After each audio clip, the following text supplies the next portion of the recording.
Welcome to another live stream watch-along reaction. This afternoon, we're reacting to Switzerland versus Colombia, FIFA World Cup 2026, round of 16, the final match of the round of 16. And the winner of this match plays Argentina, who came back and beat Egypt. Whether it was fair or not, that's none of my concern. Not right now. We're focusing on Switzerland, Colombia. Will it be a CONMEBOL matchup in the quarterfinals? Or will it be a UEFA CONMEBOL matchup with the movement advancement of Switzerland? A 50-50 match here at BC Place, the final match in Canada at the World Cup. Mexico had their final match of the World Cup at Azteca a couple of days ago, and here's Canada's last match of the World Cup at BC Place in Vancouver.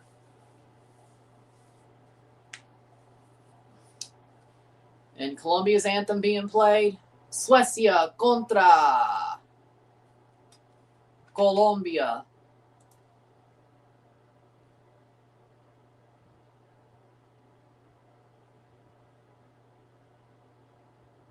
Suiza contra Colombia en la Copa Mundial de FIFA octavos de final.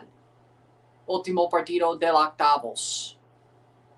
Starting 11s are as follows. For Switzerland in goal, Gregor Kobel.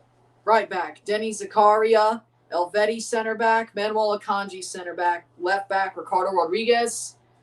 Center mid, Remo Freuler. Center mid, Granit Xhaka. Center mid, Ardan Jashiri. No Manzambi in this 11, by the way, which is kind of crazy, but either way. Right wing, Fabian Rieder. Brielle. Striker, Brielle Mbolo. And left wing, Dan Ndoye.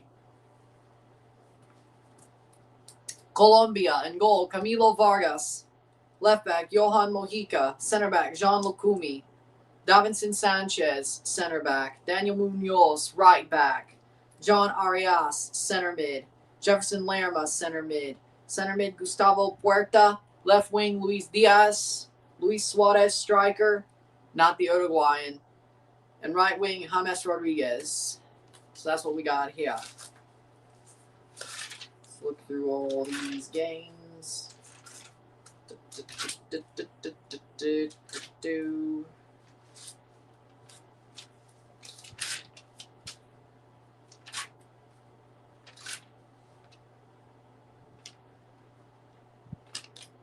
Here we go. I don't think James has scored a World Cup goal.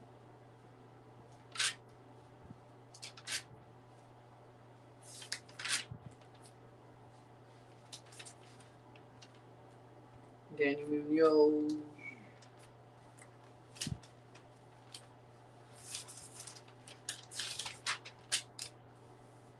Draw.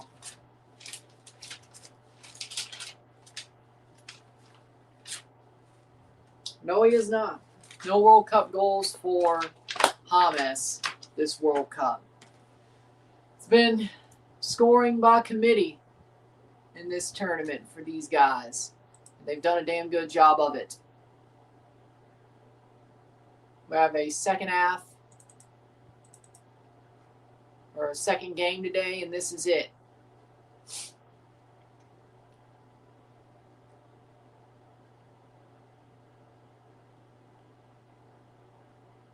Here we go.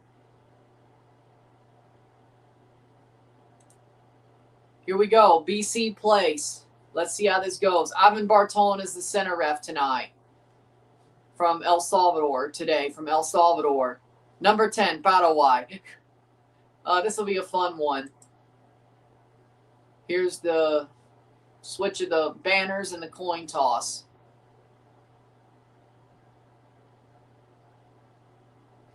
Guillermo Pacheco is the VAR referee. Armando Villarreal is there as well as the assistant VAR. Switzerland, Gregor Kobel in goal. Ricardo Rodriguez, Manuel Akanji, Elvedi, Denny Zakaria, Remo Freuler, Granit Xhaka, Ardan Jashari, Fabian Rieder, Brillambolo Danendoy for Switzerland.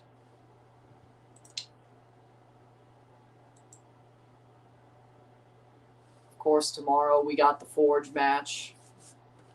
Just sitting right there. Colombia, Camilo Vargas, Johan Mojica, John Lucumi, Davinson Sanchez, Daniel Munoz, Jefferson Lerma, John Arias, Gustavo Puerta, Luis Diaz, Luis Suarez, James Rodriguez for Colombia. We will find out who is the final team in the quarterfinals and who's going to play Argentina. Is it going to be a CONMEBOL derby?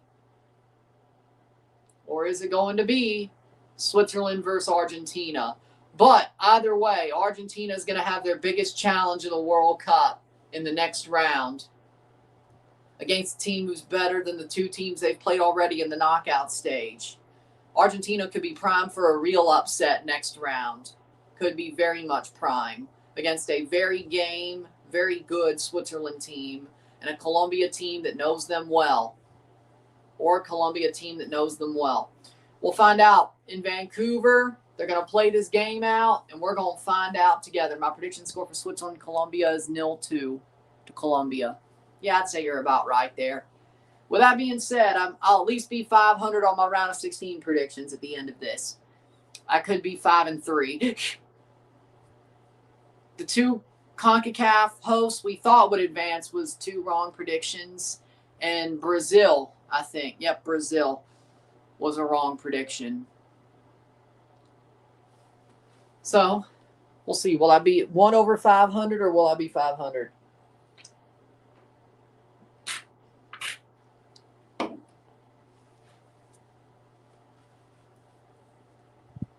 Here we go.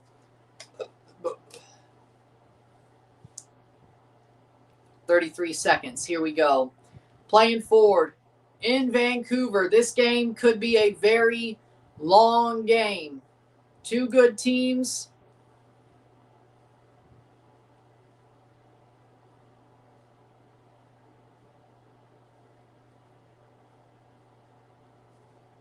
Murat Yakin, the manager of Switzerland.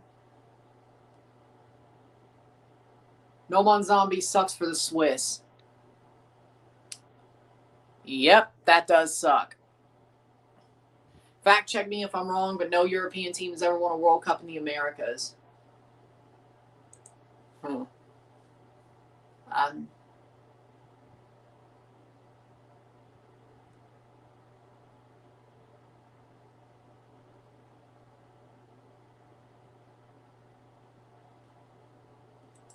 Nestor Lorenzo is the manager of Colombia.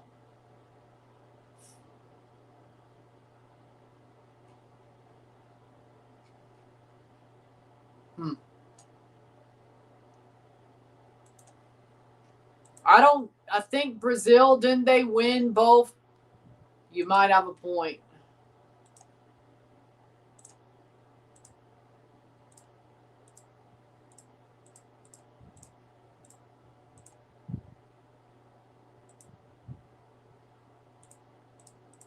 That counts South America, though. We're counting both the South America and North America. 10 FIFA Men's World Cup tournaments across North America and South America. Wait. Germany won in 2014. North America, maybe not, but...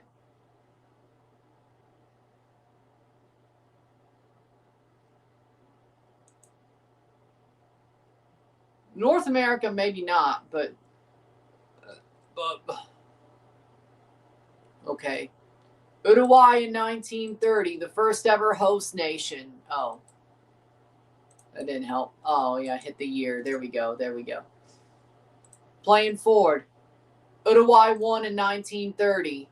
Brazil in 1950 went to Uruguay. Chile in 62. Chile in 62 went to Brazil. But again, Mexico in 70 went to Brazil.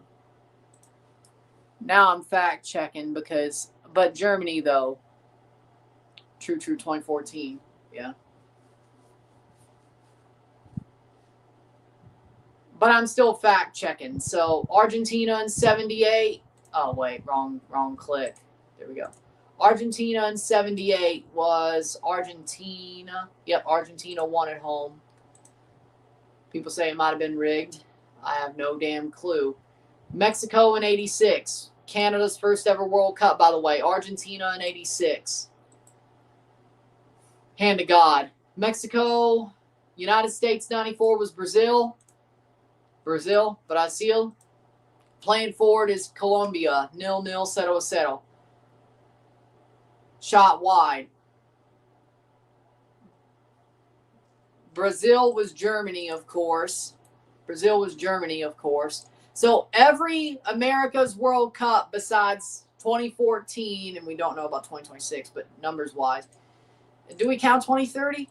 Either way. And then the USA, of course, we don't know the winner yet, but there's a lot of UEFA teams left. 5 minutes in, corner for Colombia. But every World Cup besides 2014 in the Americas, a non-European team won. Germany's the only non-European team to win in the Americas when it comes to a World Cup. The Americas. When it comes to a World Cup. Only Germany. Only 2014 Germany. Uruguay, Argentina, Brazil. And it's all CONMEBOL teams who have won. So, the 3 teams that are left that are not European, well, possibly we could have 3 in the quarters. But numbers-wise, a European team will do it for the second time. 2 straight America's World Cups where they win by numbers. But, I mean, right now we still have Argentina. We still have Morocco. Now, Morocco is in Africa, but they're not Europeans. So, technically, it's not exactly what we're going for, but, it works. It works. Morocco's still in. African.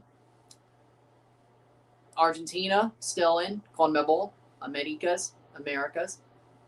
And Colombia has a chance to still be in. If they're still in, it'll be 3-5 shots saved. It'll be 3-5. 5 European teams and 3 non-European teams. 2 Americas, South America, and 1 African. Of course, you have France, Spain, Belgium, England, Norway, and possibly Switzerland. But we don't know that yet.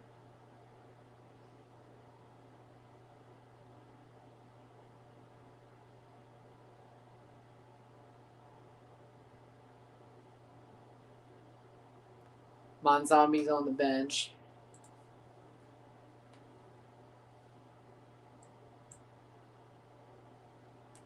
But there's your fact check for you. That's crazy. There's only been 1 European team to win in North America or South or North America. I hate that the Europeans are proving themselves right.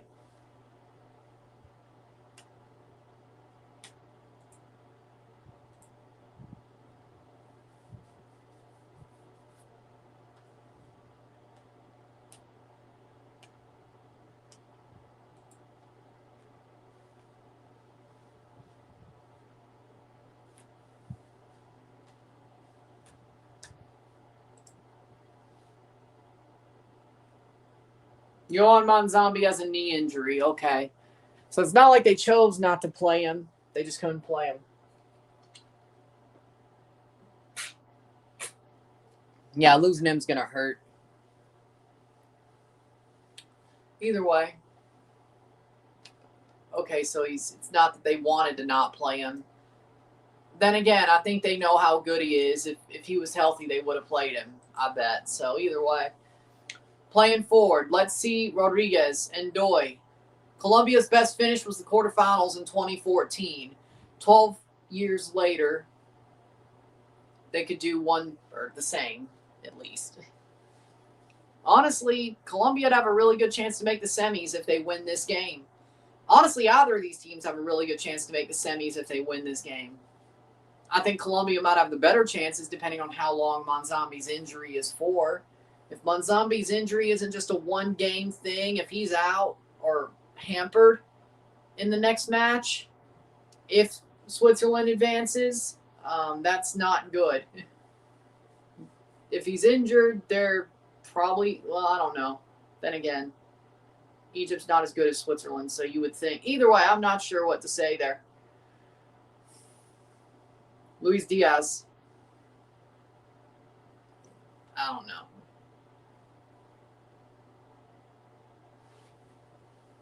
What's up? Viva la soccer. Viva la football. 9th minute.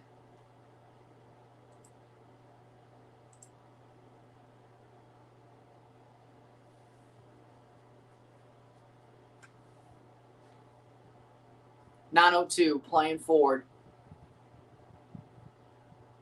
0-0, 0-0. Two good teams. Colombia, let's go. This is your third team you go for in the World Cup. You're half Colombian from your dad's side. Well, good for you. I mean, Italy didn't even make the World Cup. Ireland didn't even make the World Cup. Germany got eliminated. Canada got eliminated. Japan got eliminated.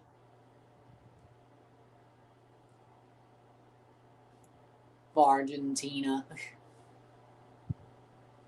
3 straight World Cup matches won by Switzerland.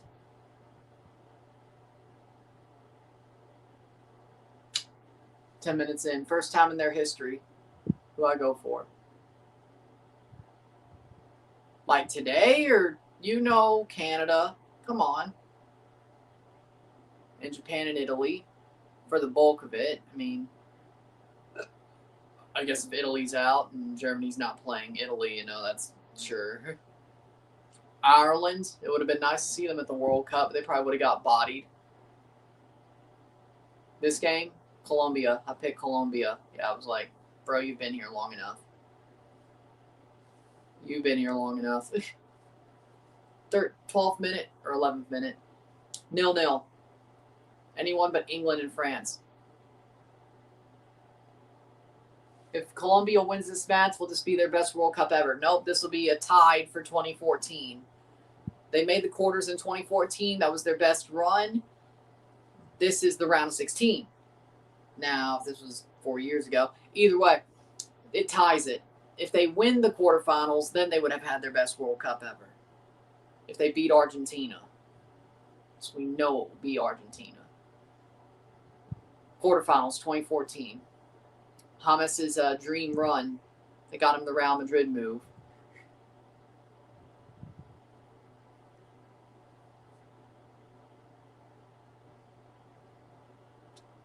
Eight, 11, 20.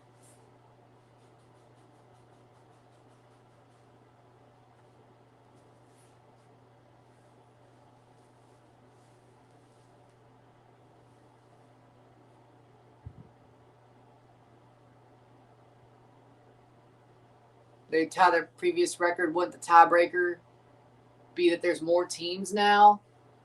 Well, I can't really answer. I mean, I guess so. They won an extra game. So I guess you could say, well, they've won an extra game, so that's the tiebreaker. But then you're just getting into, like, well, who was actually the better team, though? Like, then you're getting into discussions of, like, do you want to go with a tiebreaker of the fact they won an extra game or played an extra game?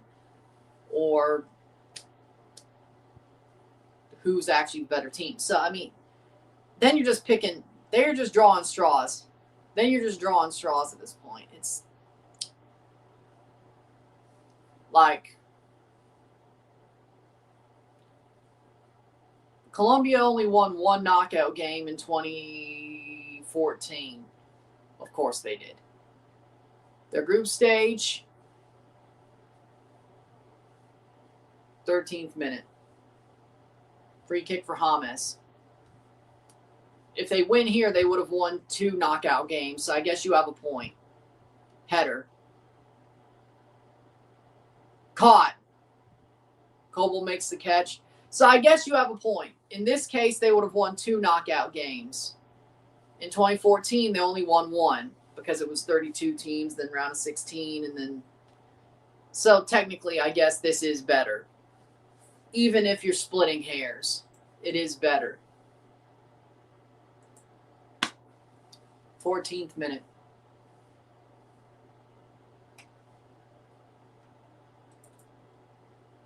Oh.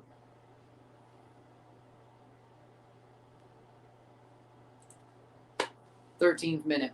Playing forward is Switzerland. Cross in. Corner. I think Colombia looks better so far, but Switzerland haven't looked off the pace. This could easily go to extra time and penalties. I mean, this is probably one of the more even matches of the round. Truly even matches of the round. Probably the most even match of the round, to be fair. Well, this or Spain or Portugal. But either way. I mean, going in, that we thought Mexico was the favorite, a big favorite against England. We thought USA was a big favorite against Belgium, Balogun or not. We thought Morocco was a big favorite against Canada. Ball crossed in, header cleared away. We thought Argentina was a big favorite against Egypt. We thought the only two games that I would have called, we thought Brazil was a slight favorite against Norway, but favorite nonetheless.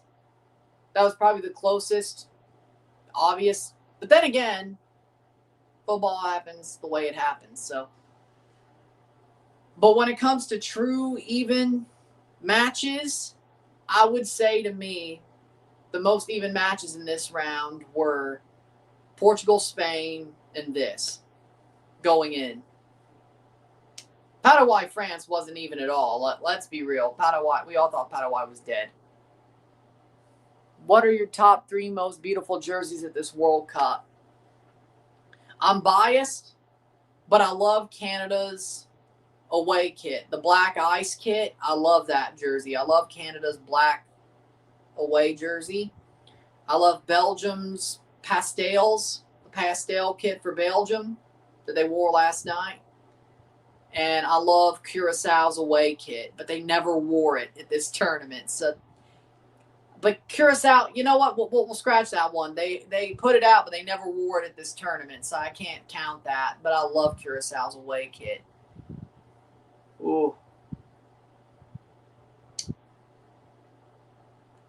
We can't count a jersey that was never worn in the tournament, even if it was put out for this tournament.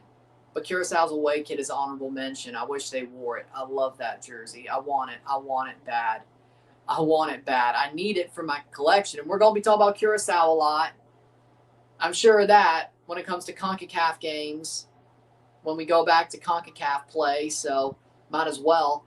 That Curaçao away kit, amazing. But they didn't wear it at this tournament. Third.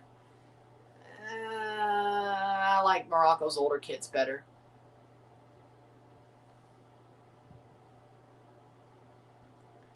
You know, I like Morocco's AFCON kits better. The jersey that I have, I like better than their World Cup kits. I'm going to be real. Ooh. Mexico's was nice. Home. United States, Stars and Stripes was pretty good, but nothing too special. I'm going to go with Norway. Home kit. I love Norway's home kit. I love Norway's home kit. That is a beautiful jersey. Beautiful jersey. I want one. Speaking of World Cup jerseys that I want that aren't CONCACAF, I mean, of course, I probably need a new Mexico jersey with a new Mexico crest. I still have that pink and black one with the old crest. I think I need a Mexico jersey with a new crest. Spain elegant? Nah, Spain's away is elegant. I like that jersey. Spain's home kit looks like a Real Salt Lake jersey. Spain, you're better than that. You're very much better than that. Let's not do this. I can't look at that Spain home jersey and not think Real Salt Lake. No, you're better than this. You're better than this. So, no. No. Away jersey, yes. But I really want that Curaçao jersey. I really want that Curaçao jersey. I really want that Norway jersey with Holland on it. I really do. I still hate Man City, but I'm becoming a big fan of Erling Haaland. Good luck with Nelson Palacio. He's good and decent. Hey, you know what? I guess he's the Cifuentes replacement. Oh, Lord, man. Lord. What are we doing? We could have kept Cifuentes. But we did have the U22 spot used on Palacio, so I love Norway's jersey. I love it. Holland, Norway jersey, yes. I don't like Man City, but I'm starting to become a fan of Erling Haaland. Dude's got aura. Erling Haaland's got aura. I also really like Doku. Fair enough. Doku is good too. You know what? I mean, Doku's a good player, but again, I have high respect for Doku standing and leaving the team to see the birth of his child, the birth of him and his wife's child, as he should. And Belgium let him do it, and you know what? That's what they should do. I don't know if they expected to go to the quarterfinals, but they got there, so, you know. But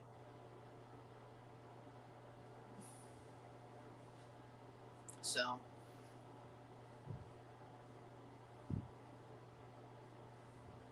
you know, I have high respect for Doku standing on his morals, and that's exactly, if you're going to have a kid, you should be in the kid's life, and you should be there for the birth of your child as a father. You should be there for your child in general. Whether it's a one-night stand, whether that's your wife or long-term partner, girlfriend, fiance, whether it's a mistake, whether you wanted that baby or not, you should be there for the mother and for your child. If you don't agree with that, you shouldn't have kids. If you don't agree with that, you shouldn't have kids. I've said it before and I'll say it again. When that all broke out, I said it before, I'll say it again. Well said. So, playing forward, Colombia. Oh, what a tackle. Oh, what a play. What a play. Shot. Oh, what a save. Coble. What a save by Coble. Wolff. I mean, yeah, the Norway shirt's the flag on the jersey, but I love red and blue. I love the colors red and blue, and I love the way it's the Norway flag on a jersey, but you know what? Don't care. I love the color red. I love the color blue. I love the way it pops. I love the runes number set. I love all of that. So, Coble is elite. He's awesome. He might turn into the Connor Hellebuck of the Bundesliga, but hey, that's not bad. Only Dillon knows what I'm saying here. Gregor Kobel is going to turn out, if he doesn't leave Dortmund, he's going to turn out to be the Connor Hellebuck of the Bundesliga, eh?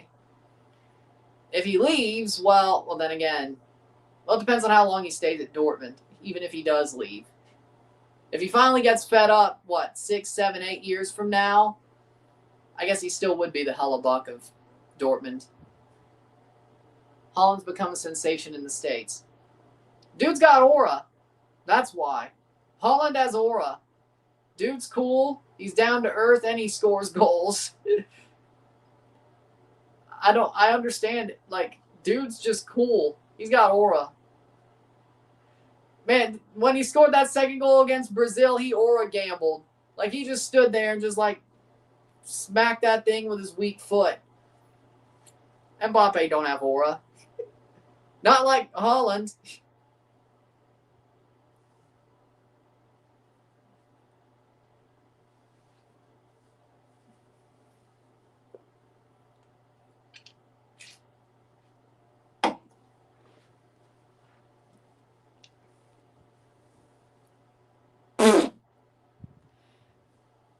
Hey, casual. Hey, casual. Hydration break. International football is about where you were born. Erling Haaland chose Norway. He could have played for England because he was born in England while his dad was playing for City. No, he was born in Leeds. He was born in Leeds. I guess that was before Alfie went to Leeds or City. But either way, before he got tackled by Roy Keane. But either way, casual. This is not club football. because this is international football. Now, I know Mark Carney is he made a joke about making a understanding and treaty with Norway to get Holland. I wish we would, because we need a striker, but that's not how this works. Besides, we have Promise David anyway, but, once we free Promise David, we won't have to worry about that. But either way, either way. But no.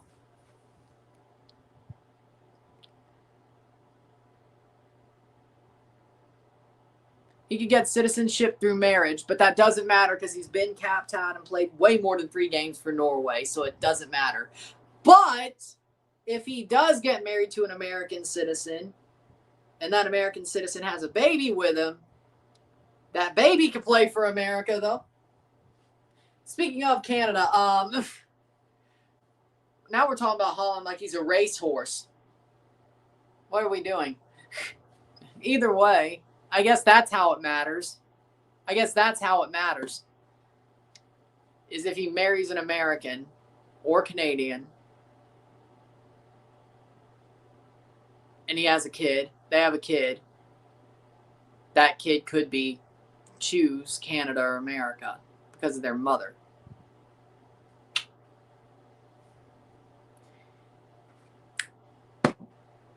I mean, you're right, but that's all that matters for. Hey, Henry said it, not me.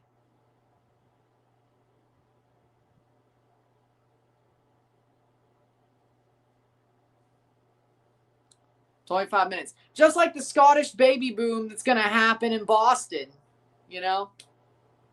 It's been this way before, either way. Just like that Scottish baby boom that's going to happen in Boston, yeah? And I guess in Scotland, too. Those babies going to be half American, half Scottish. They could choose Scotland or America. Actually, you probably should choose America.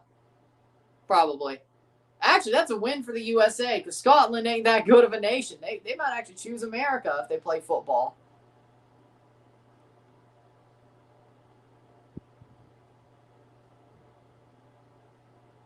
Shit, that might be a good thing. Who knows? Don't give Donald Trump any ideas. Don't give Donald Trump any ideas. Don't. Or any president for that matter, but especially, oh, come on.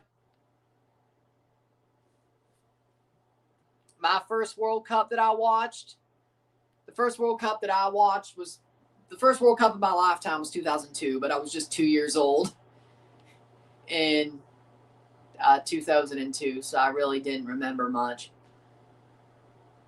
The way Italy went out, I'm glad I didn't. But 2006 was the first World Cup that I watched heavily. And I got to see Italy win a World Cup before they totally went to shit. So, I also saw them win a Euros as well. But 2006 was a pretty good World Cup. It was a good World Cup to have as my first World Cup to watch. Italy winning the World Cup. Zidane's headbutt. Trinidad in the World Cup. Not that was a cool thing to see. I know Sun cares more about that than me. But Trinidad being in the World Cup, getting a point, awesome for CONCACAF.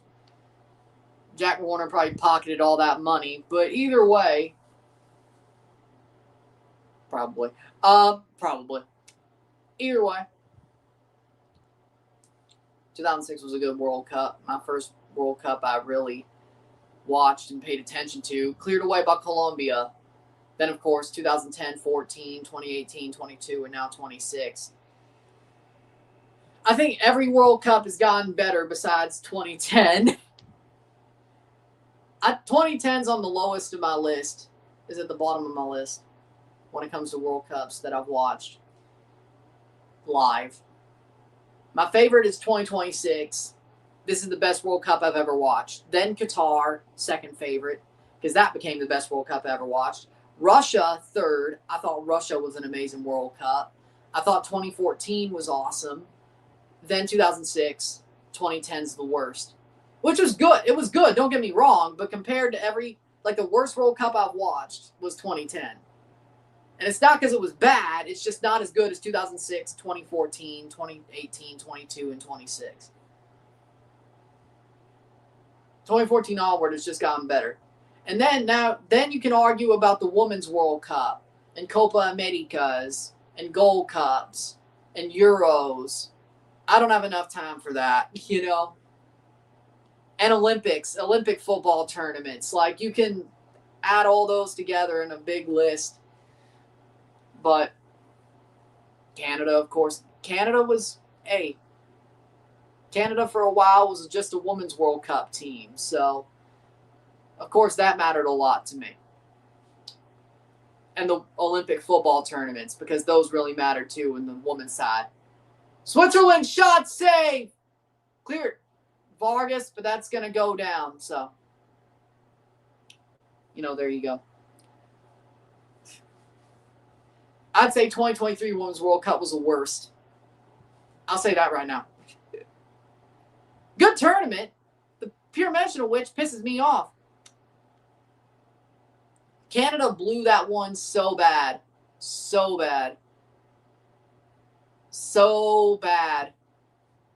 Thoughts on Argentina versus Egypt controversy? It was a foul. I'm sorry. Was it soft? Yes. Should FIFA have winded back that far to pick straws? They can, but they shouldn't have. Was it a foul? Yes. Was it soft? Yes. So if you're going to look at it, was it wrong they took away the goal? No, it was right. Should they have looked at it? It felt like a little bit cherry picking, but whatever. But I can't even really get... That's so low on the list of shit FIFA's done for Argentina in the past 2 World Cups and other countries as well. So low on the list. So low on the list. Do you think USA 94 is the best jersey ever? Yes. Yes. USA 94 is an amazing jersey. It's an amazing jersey. It's an amazing World Cup jersey. It was a great host jersey. The denim with the white stars, the faded white stars. I love it. Also, though, Mexico 98 with the Mayan calendar on it. That was pretty good, too. Your advice on how Colombia how to play Switzerland, because Canada played against Switzerland. Don't switch off for the first 15 minutes of the second half. Keep doing what you're doing, but don't switch off for the first 15 minutes of the second half. They will make you pay. Or switch off at all, frankly. But you have the talent to go right at them, probably more than Canada can. Don't switch off defensively, that's all. Play a full 90 minutes. You do that, you're in a good position. Switzerland will make you pay if you switch off. More than other teams will. Saved by Kobel. More than other teams can. Or at least with regularity. It's pretty much... Canada played them pretty well besides the 15 minutes of being switched off. But then again, kind of seems similar to the Morocco game, yeah?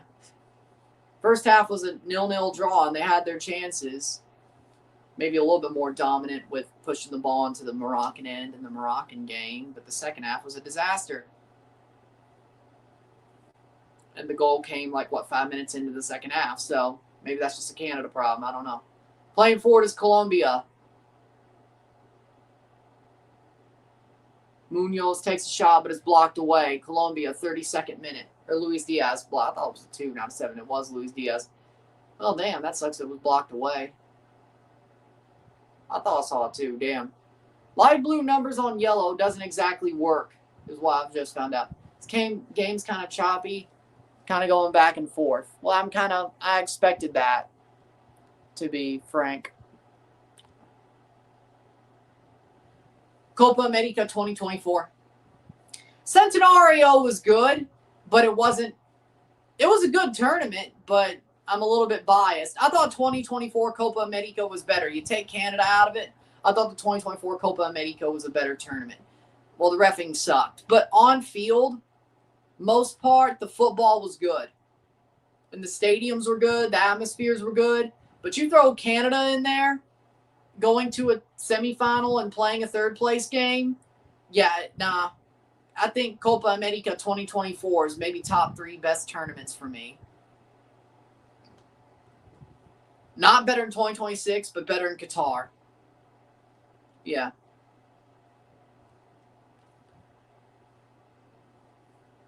It's not like Canada did much in Qatar anyway. That's just, I mean, they were there. Didn't get that nat. Damn. It's hovering. Didn't get it either way.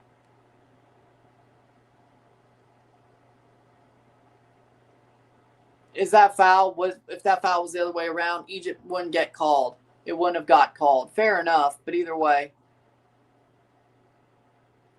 We started picking up dual nationals. We had a coach that made the country believe and work on youth development as well. And the federation actually got somewhat professional before it got fully professional. You know, the CSA did start fixing their stuff before 22, and they've certainly fixed it now with Kevin Blue as the president of the Canadian Soccer Association. The players are in. We're creating great players. We're bringing in great dual nationals that have Canadian passports and Canadian blood. We're raising the quality of our players, and the federation is raising with the quality of the players. I don't think the CSA is much of a clown show as it used to be. And I mean, there were still clown show moments in 2021, 22, but less than normal. And all these players are now playing in MLS or Europe. Unattached FC is not a thing anymore. If you remember Unattached FC, if you remember like the dearth, like, did you ever saw the Canadian rise? I was watching the whole damn thing. Now, did I expect it? On the men's side, no, I did not expect it. I did not expect Canada to do what they've done over the past 8 to 10 years. I did not expect it at all. Where was Marcelo Flores? He was injured. He tore his ACL in the CONCACAF Champions Cup final. Sadly enough. We needed him. I really believe this tournament could have been different how we had Marcelo. Now, we still needed to finish, but if we had that offensive midfielder to break lines and create, I think we would have won the group, which means we wouldn't have to play Morocco, which means we could have made it deeper. We needed Marcelo, just like we need Ismail Kone, just like we need Alfonso. I think things are a lot different if those guys could have played. If Kone didn't get his leg broken, hell, if we played Morocco with Kone and he didn't get his leg broken, and Switzerland, I think we go deeper. I know CM Punk won the championship last night, but at least it wasn't Cody Rhodes. So it sucks Sammy lost, but at least it was Punk. Well, the decent domestic league came in as Canada was rising. And the CPL players haven't exactly broke in besides Joel Waterman, really. But, I mean, yeah, the CPL is decent, and the CPL is creating players. But I think the more we'll see about the CPL bringing players into the national team is more down the line, maybe 2 cycles down the line. I mean, yeah, there's Joel Waterman. Bombito played in college, then got drafted to Colorado. But, of course, MLS players are in there, so that's probably doing a lot of the heavy lifting, isn't it? But actual pitches and not mud pits was bound to propel Canada forward. It's not the CPL yet. MLS, sure. MLS Academy, sure, has a big part of it because that's been longer, but bigger part of it. But I think the CPL starts playing more of a factor 2-3 cycles from now. Maybe a little bit more of a factor next cycle. But we have a squad. But I think the CPL truly starts playing a factor 2034, 2038, 2042. That time period, I think the CPL really starts playing a true factor in Canada's growth. But it's good we have the league. Yeah, and the USA were mad they were made out to be villains. There's the difference. Yes. Not as much as the CPL can. I knew that would be a short-term reign. I hate it. I mean, I knew it, but MLS helped Canada won't.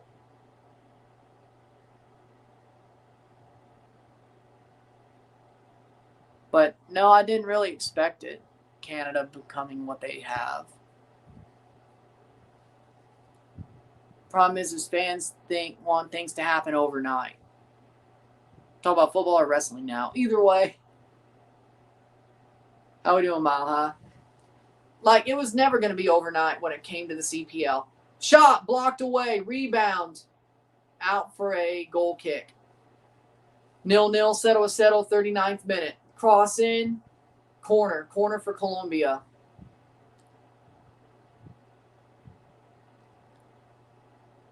For me, I think the CPL truly has more of a knock-on effect when it comes to 2030, 2034, 2038. Well, we're going to find out soon. The U20 CONCACAF Championships begin very, very soon. We'll be live for the Panama-Canada U20 game later this month. I think, the last Sunday of the month or something like that? Yes. We have to somehow be the champions of the U20 Championship. Do I think we'll qualify for the next U20 World Cup through the CONCACAF Championship? Yes, for sure. Do I think we're going to be an Olympic team? We have to finish top 2 at the very least if the U.S. wins the tournament, because the U.S. are already in the Olympic football tournament because they're the hosts. The men's tournament got pushed down to 12 and the women's got extended to 16, so we only have one spot to play for. We have to beat Mexico. Well, we have to beat everybody on our way. But if Mexico is our semifinal, we have to win our semifinal. We have to. Whether it's the USA or Mexico, we have to win our semifinal. We have to make it all the way to the semis, and we have to win that semifinal. If the final is U.S. versus Canada, or if it's U.S.-Mexico on one side and us playing somebody else, we have to win that semifinal. That's pretty much the story. If it's U.S.-Canada, we're already in, no matter what happens in the final. If it's U.S. or Canada-Mexico, we have to win that game.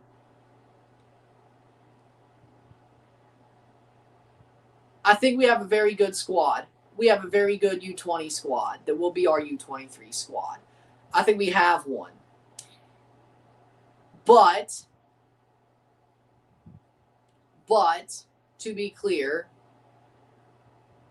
we have to win to go to... We did well in qualifying. We did very well in qualifying. But this is a different ballgame. We have to get to the semifinal, win there, and then see what happens with who's in the final.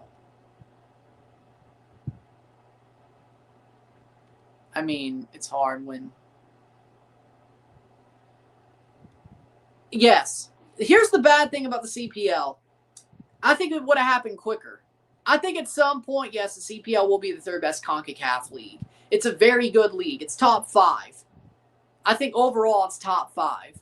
But I think when you have Forge and Calvary, I think they're better than a lot of Costa Rican teams.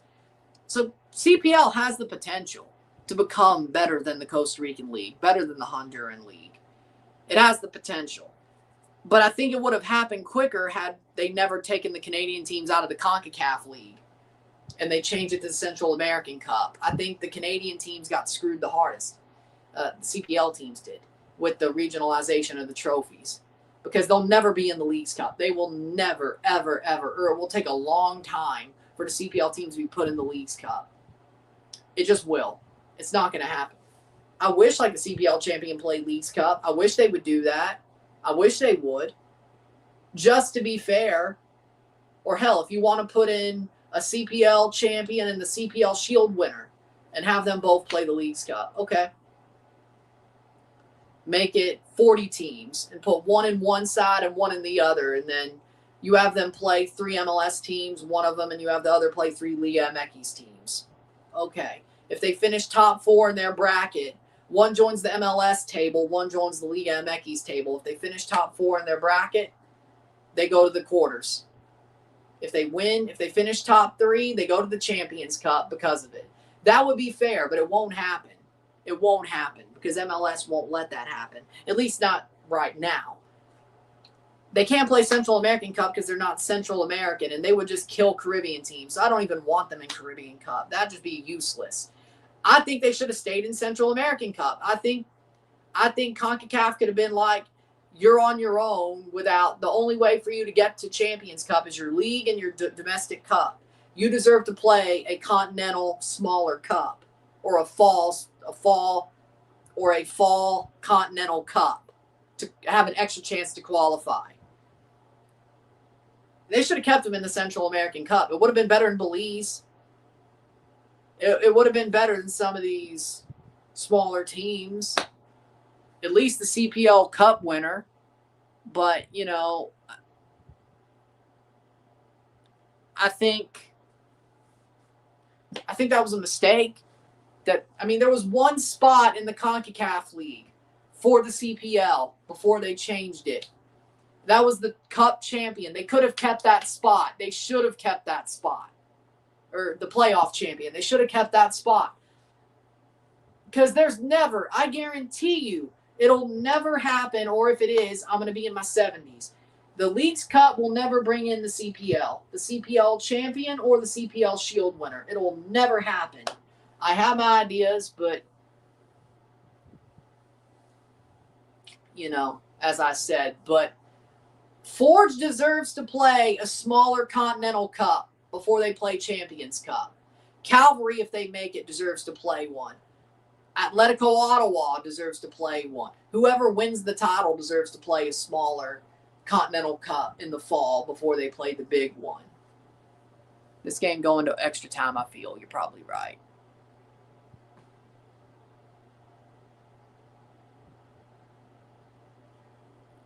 I think those are just, well, of course some people are going to be mad about the World Cup. There are Americans mad about the U.S. hosting the World Cup. 3 minutes of stoppage time. It is what it is. I mean, some people just don't like the sport and they don't want to be inconvenienced. It's not in my backyard. That's kind of what I'm saying here. That's kind of the story here, is it's not in my backyard. So, do with that what you will.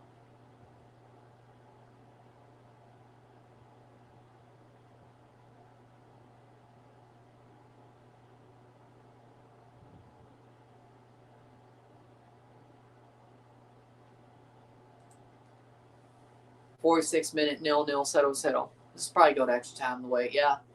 It's going to be a late goal or extra time. Very good chess match, though. I'm not complaining. They're bad 0-0 draws and they're good ones. This is shaping up to be a good one, if there is. Switzerland.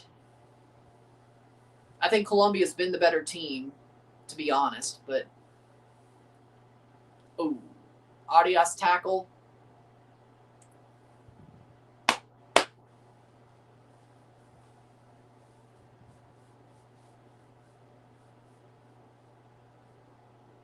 Playing forward, 46 minute. Over the top. Gets to Kobel. But again, I wish there was in the fall, there was a CPL team playing CONCACAF games, whether it be the Leagues Cup, whether it be Continental games, whether it be the Leagues Cup, Central American Cup. It shouldn't be the Caribbean Cup. That would just be overkill. I mean, yeah, I'd love to see Forge win a trophy that isn't a CPL trophy, but that's just mean. Forge would kill those. I don't care. Forge would kill those teams worse than some of the CPL teams playing the Caribbean teams. They would kill them. Like, it'd be 5-0 every game. I don't care. Forge plays those guys, it'd be 5-0 every game. 6-0. Well, it would be Ottawa this year, but you get my point, you know? I miss CONCACAF League. It was a step in the right direction. Exactly. I don't see, I mean, Central American Cup is basically the same tournament except no CPL slot. And the Caribbeans got put in their own tournament, which I think they needed that. I understand why they did the regionalization. I understand why they did that. Caribbeans needed that. They need to grow their football. It's kind of like Nations League. Nations League has helped some of these Caribbean countries grow their football and give them more competitive games to play. Same thing with the Caribbean Cup. And it got it out of the hands of the CFU, who were just an absolute disaster. Halftime, 0-0. Absolute disaster. Like, it's good. I mean, I think the Caribbean Cup's done great things for Caribbean football, but it's also 0-0 at the half. It's also, I don't think the Leagues Cup means a damn thing. Like, they had to be fair, of course, and give a Continental Cup to MLS, to Mexico and the USA, and I guess, in theory, Canada. They had to. But Leagues Cup just sucks. I mean, well, comparatively to Central American Cup and Caribbean Cup, I have more fun watching the small-ass matches in those tournaments, and you've seen that. I loved CONCACAF League, and I still love Central American Cup. I don't know what to say about it, honestly.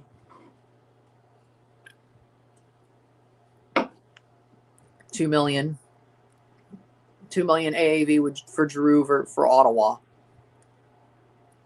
I want another Club World Cup here in the U.S. with better hype and promotion behind it, and also this time no DAZN subscriptions. I think the next 2 Club World Cups are going to be hosted in the USA. I really do. I think they want to host the Club World Cup in the USA again, twice. Hell, the next 4, or the next 3, I should say. I heard the next Club World Cup they want to have in the USA. They can't play the Club World Cup in 33 in Saudi Arabia because they're not going to stop their leagues in the winter for a Club World Cup. For a regular World Cup, sure, but they're not going to stop leagues for 4 teams playing. So it's not going to happen. So it'll have to be played in the summer of 2033. That's what the Arab Cup is for. The Arab Cup will probably be played in Saudi Arabia in 2033 to test for 2034.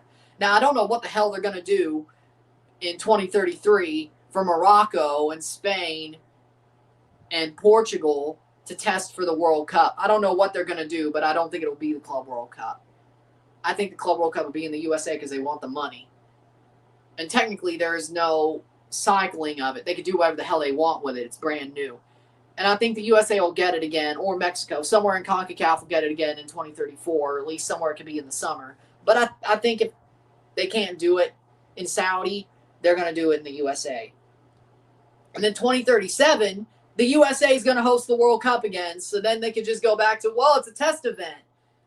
So I think the next 4, I think the first 5 or first 4, 25, 29, 33, all the first 4 will be in the USA. I believe that 100%. I really do. So I don't think you have to worry about that.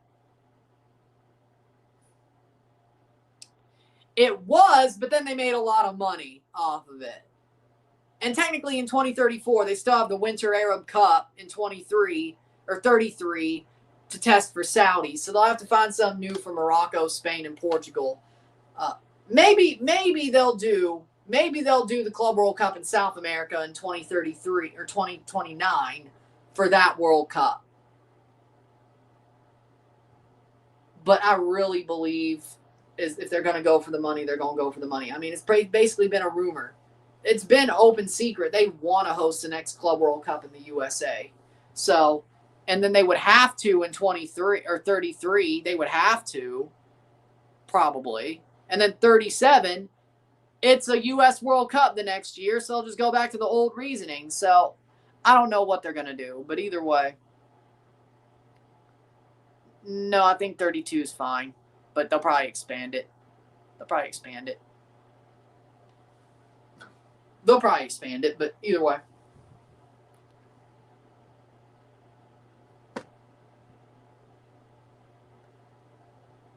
Rory.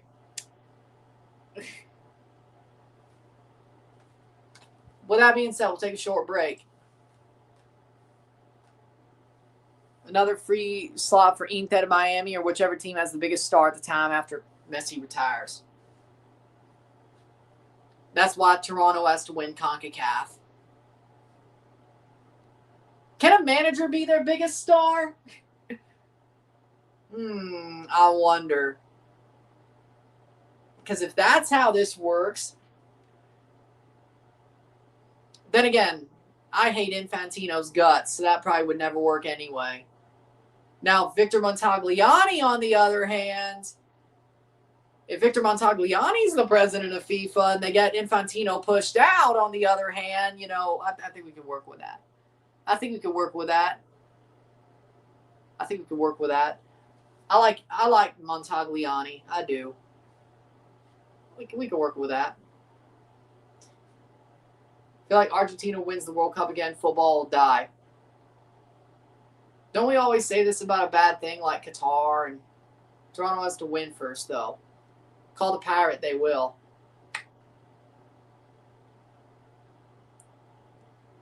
That was the thought process I was already in. I know they ain't going to do shit with Fraser or anybody else. That's the point. I know we have to win first, but, you know. When's CONCACAF's schedule?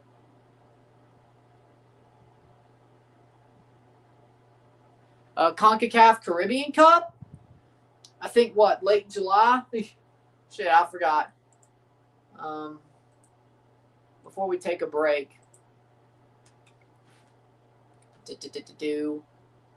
I'm guessing you're asking about Caribbean Cup. Is your... Yeah. The first match week is August 4 to 6. August 4th to 6.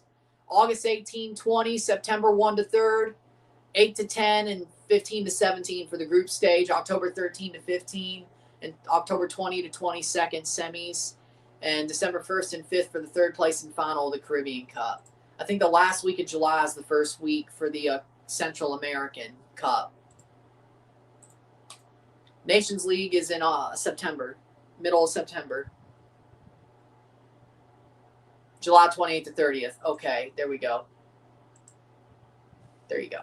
So that's where you were asking about. Well, again, if they call the Pirate, they will. They just had to go through a lot of shit, but I'd say the Pirate would be Toronto's Milito. Now we just need a Hormiga Gonzalez. Well, I mean, we could do better than that. But just in case, you know, we need a Hormiga Gonzalez. Will we be a one-man team? No. No, we got to be better than that. But if we had a Hormiga Gonzalez, I wouldn't complain, you know. I wouldn't complain. I don't want to be a one-man team, but, you know. With that being said, we'll take a short break at the half, top of the stats, get this one going. 0-0.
We're back for the stats of the half, and since people want me to check the Rumble chat on Rumble when people barely even talk over there.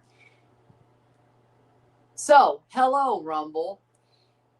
I normally don't check Rumble because people barely talk in the chat. I do have viewers over there, but people barely talk in the chat, so I never click over on it. I normally keep my stuff on FOTMob. Normally keep my stuff on FOTMob or Reddit, looking at match threads because it is what it is. Either way, I barely click over to Rumble, and there's barely ever anything in the chat. But, so I barely check it. So, that's life. But either way, while I don't have a scoreboard and timer like other channels, I do not have After Effects. I am cheap. So, I do not have a green screen, but even then, I don't have After Effects. I am cheap. So, you know, since you asked, screw it. Let's do this. Since you asked, I'm going to be nice to you.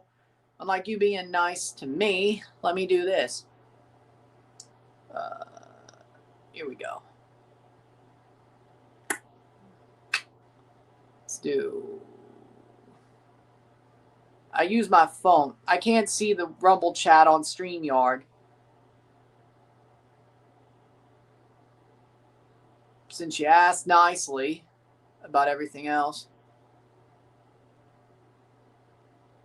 Boom. There we go. Boom. There you go. Since you asked nicely.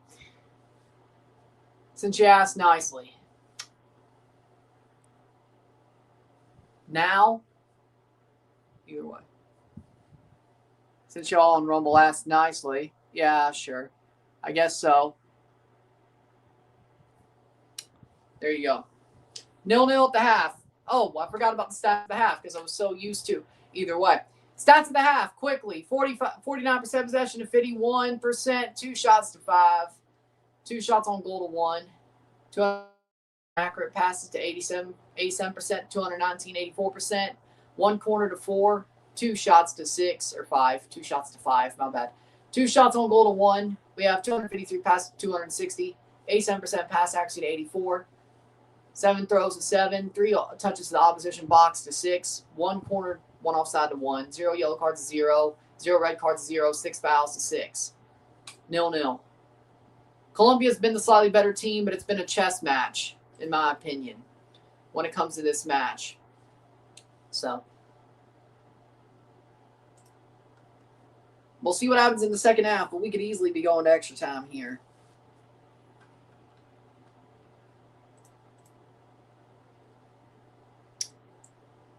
Thought so.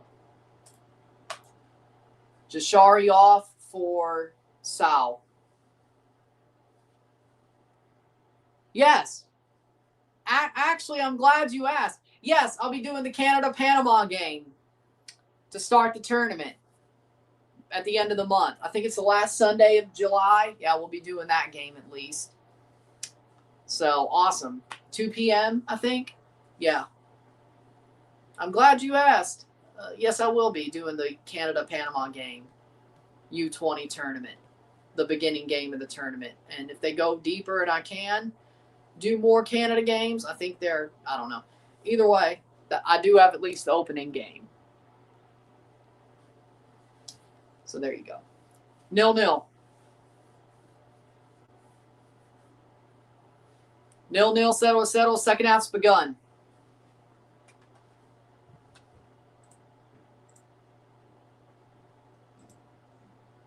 '45th minute.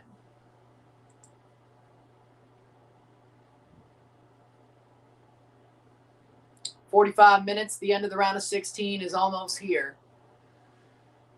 Could be 45 minutes. Could be 75 minutes. Could be penalties.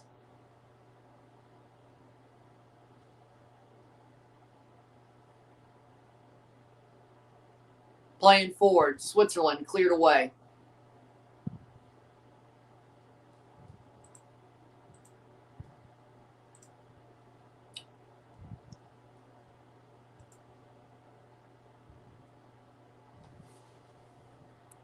IMO behind Mexico. Canada is the best U20 team in CONCACAF. The team mainly consists of U17 players who at the U17 World Cup they have a decent core set of players.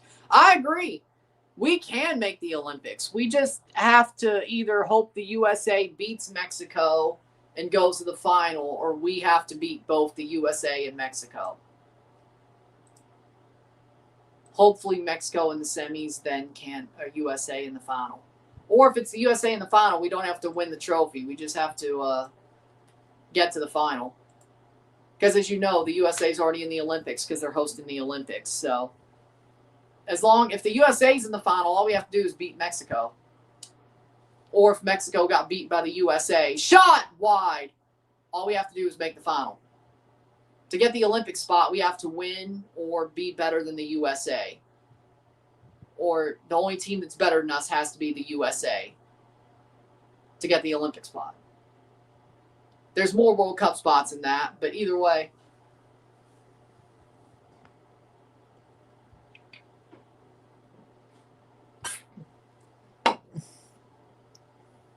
World Cup or Olympics? World Cup or Olympics? Because Olympic spots, they get 2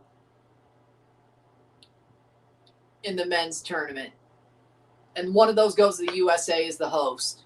Well, I don't know if that's going to become the second spot after this Olympics, but this Olympics, they get 2. The host of the USA and the winner of the U20 championship, or the team who finishes behind the USA, depending. The next best team besides the USA. Well, are you asking Olympics or World Cup? I don't even know how many World Cup U20 spots we get off the back of my mind. I think it's 4. I think it's the winners of the quarterfinals. I think it's 4. But I'm more focused by the Olympics, to be honest. I think it's 4. But there's only 12 teams in the men's football tournament. They lowered the teams in the football tournament. You mean Olympics? That's the same as OFC. I mean Olympics. Yeah, it's only 2, but there's 12 teams in the Olympics on the men's side. They lowered it and made the women's game 16. So that's 2, 4. I think UEFA, well,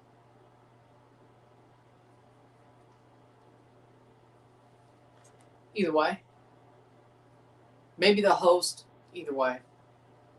Yeah, CONCACAF only has 2.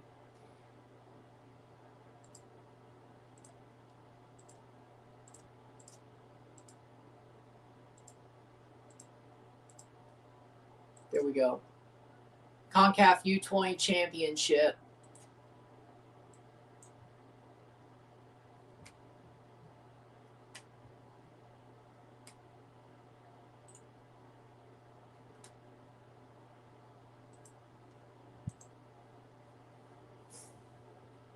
Yep. CONCACAF's representation at the 2027 U20 World Cup, 2027 Pan Americans, and the 2018 Summer Olympics. 4 teams at the U20 World Cup, 4 teams at the Pan American Games, 2 teams at the Summer Olympics. The host, USA, and then the winner, or the team who finishes better than the USA. So, yeah, 2 at the Olympics in football. Because the men's tournament's only 12 teams. They lowered it to 12 teams. So,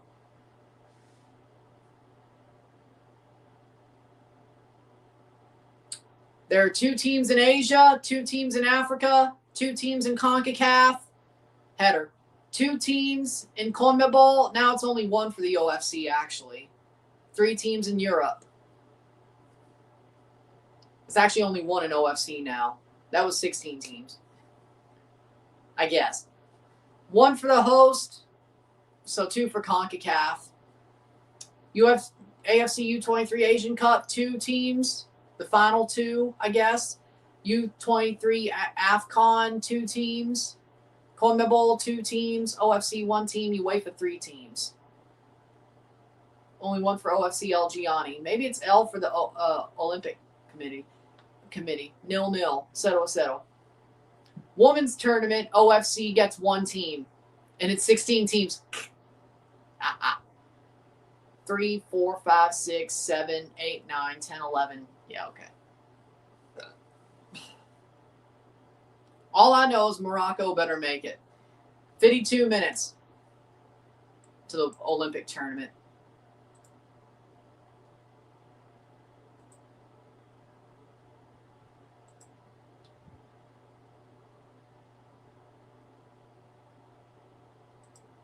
Playing forward.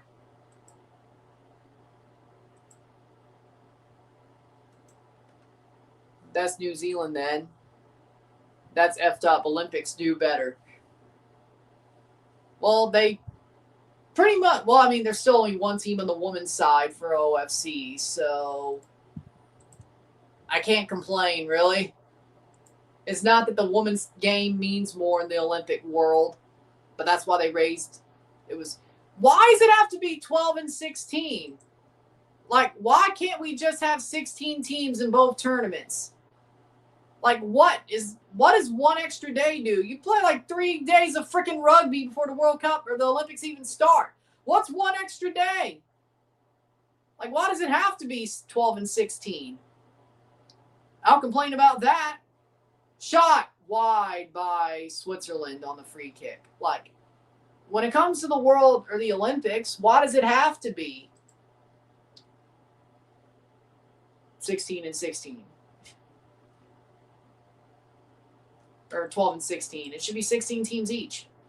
There's not enough time to do 20 teams at the Olympics. There's not enough time. 16 is a big enough tournament to where you still have time or have enough time to do.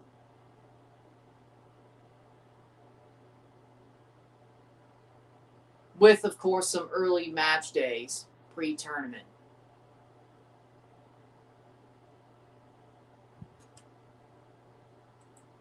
.53rd minute, 0-0.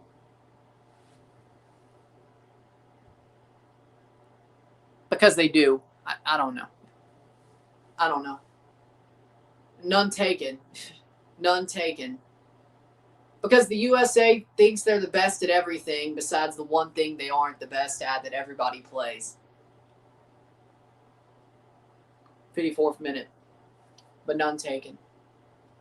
You ain't gonna offend me.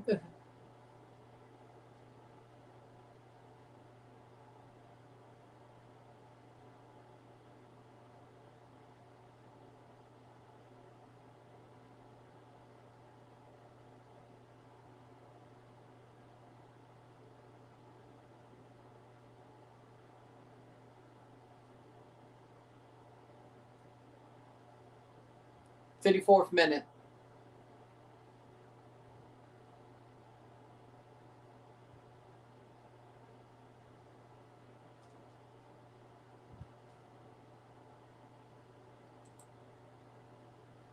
.0-0.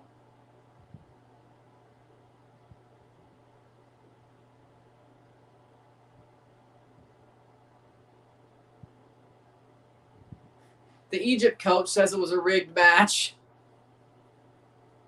Don't blow a 2-0 lead, buddy. Hey. So what if it was rigged? So what if it was rigged? You were ahead. Y'all scored a second goal after the foul. Don't blow a 2-0 lead. Rigged. It's not like they gave a bullshit penalty to make you blow the lead. You blew that thing yourself. Rigged my ass. Maybe a little bit, but not when it mattered. Maybe it kept Argentina alive. Certainly didn't win them the damn game. You handed them the fucking thing. Shut the hell up. Nah, I'm not playing that game. I'm not playing that game. I'm playing that game. Exactly. I'm playing that game. No. Yes. Is it a soft foul? Yes. Can they go back that far to look? By the rules, they can. Should they have? No. Is it ticky-tack? Yes. Is it a bullshit call compared to the shit Argentina's got in past World Cups or other countries in this World Cup? No. You didn't get fucked as bad as Iran did. Iran did. Okay? They got fucked. You, soft decision, okay. Don't blow a 2-0 lead. You were still winning the game, got back the 2-0 lead after the call, and then you proceeded to blow it. Is it a little bit rigged? Maybe. Is it as rigged as y'all want to make it out to be? No. That's blowing a 2-0 lead. Shut the hell up and get out. And don't take off your best winger up 2-0.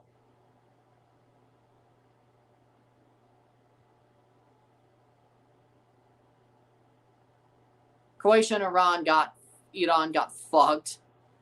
Well, they sure did. They sure did. This is nothing compared to that. This is nothing compared to that.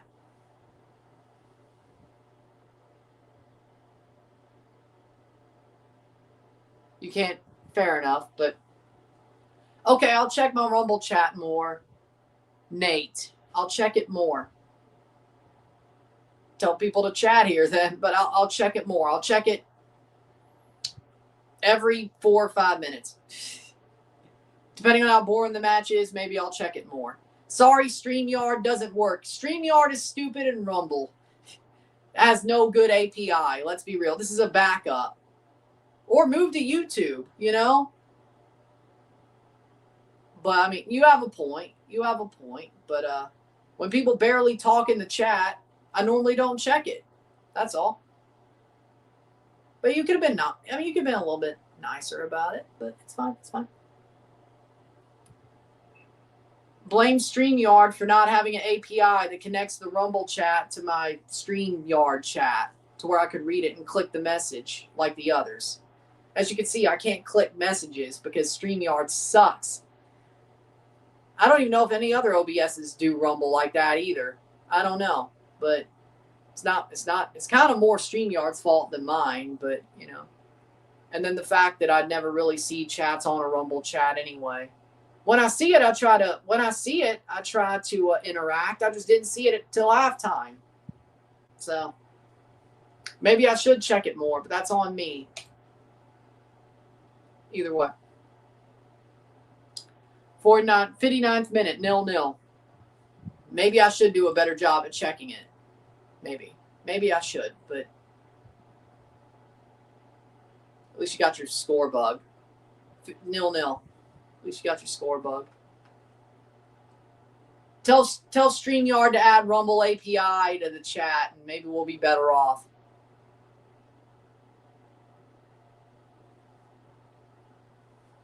Playing forward. I don't know why they don't, but either way, cleared away.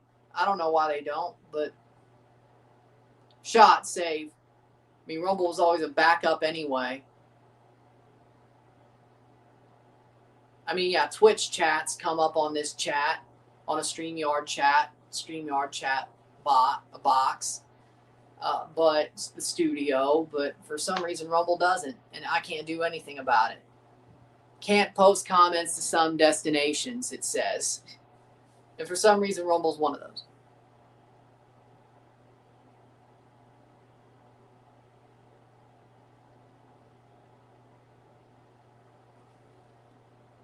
You missed Argentina almost losing and then winning the game, coming back and winning. Argentina ended up winning 3-2, but I guess they were fraudulent, but they ended up winning. You've missed nothing in this match. It's a chess match, but I mean, it's still 0-0. Switzerland actually kind of looks better in this second half, though. Colombia was the better team in the first half, but Switzerland looks better here.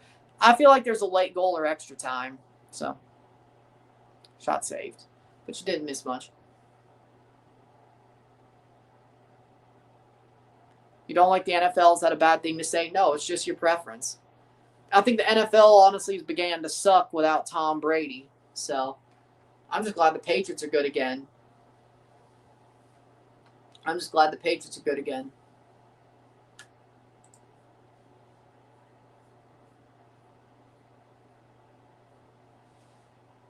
Playing forward. Cross in.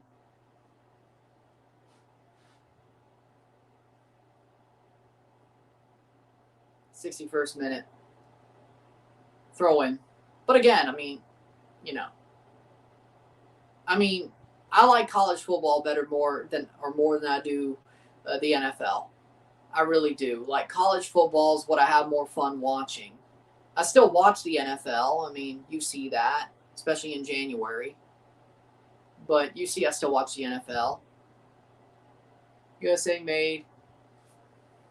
Media covers football every 4 years. Forget about the sport in between. It's the same shit they do with the Olympics.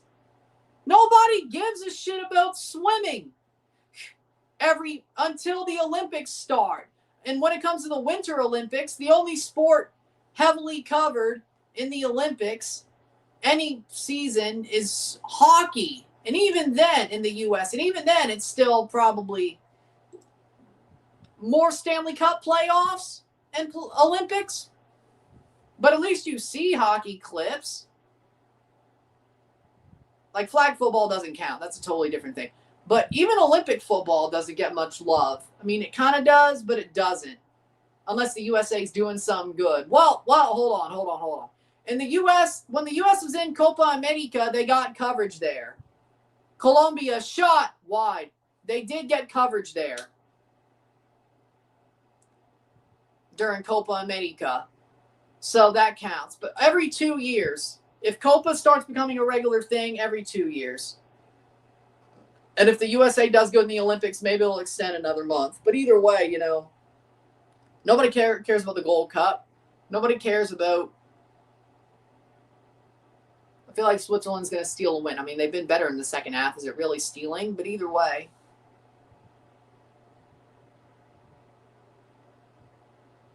OFC gets one guaranteed spot for the Olympics despite the Women's Olympics being expanded. They don't even get a continental playoff spot, which I didn't even know it had. That sucks. New Zealand gets some wins, so OFC's allocation too low. Well, either way. But the Olympics are the same way. Nobody talks who's... I don't have a Rumble mod. I don't have any mods on Rumble's side, actually. Or even Twitch, for that matter. Again, the chats aren't that full. I'll just do it myself. If need be, I'll just do it myself in that case. Not that I've had to.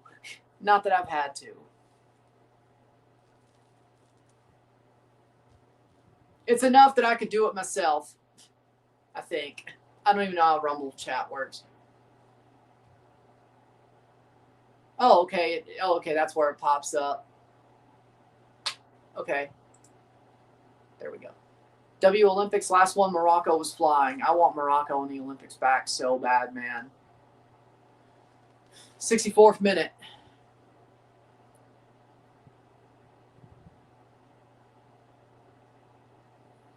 Morocco, USA, and Canada. That'd be an awesome Olympics coverage in 2 summers from now. That'd be awesome.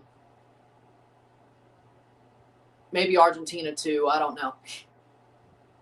Colombia pushing. Is there a VAR check? Luis Diaz. Elbowed in the back by Helvetti. Oh, he elbowed Helvetti.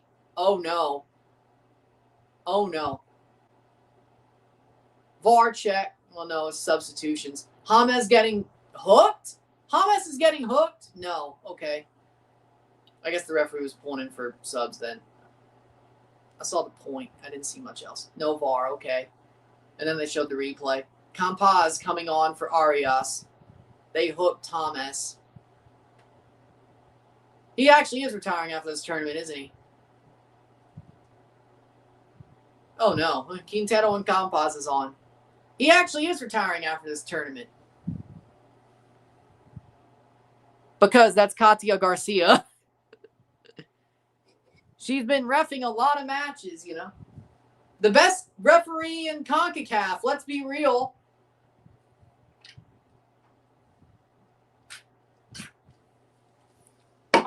Best referee in CONCACAF. James subbed out. Got the name wrong. Or is that a different one? Oh, my bad. Well, I know Katya Garcia's on this crew. Maybe that was... Either way. She's an amazing referee, though. Either her or Elfath are the best referees in CONCACAF. Legit. It's just... Let me look. I could have sworn. Maybe there are two. Ew. Dunzo.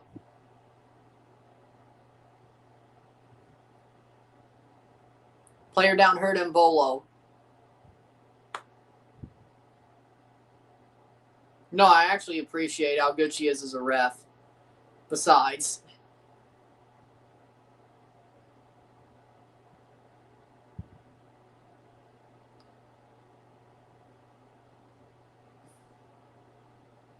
Oh, you did. I really respect what she is as a ref. I really do. Besides, if I want the Pirate to be called. No conflicts of interest. Right. No conflicts of interest.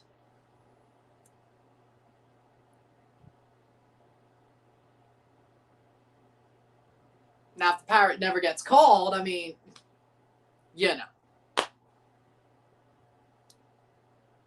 Now, if the Pirate never gets called, I guess, yeah, fine. But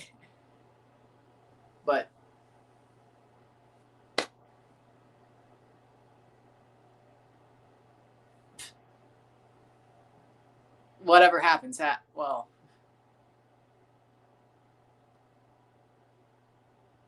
I'm not opposed. I'm not opposed, but it's not. Top 5 keepers in CONCACAF. National teams. Well, Ella Room has to be there, hasn't he? Shit. Crepeau wasn't good enough in the World Cup. I like James Panamis, but he hadn't played for Canada. Do I put Crepeau in there? Matt Freese is garbage. Tolerant Hill is number 1 by default. Andre Blake, number 2. Ella Room, 3. Orlando Mosquera, 4. And Crepeau? I guess Tolerant Hill's in there by freaking default.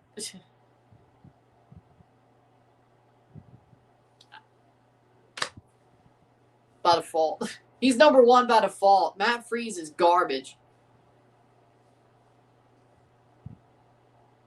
Matt Freese is garbage.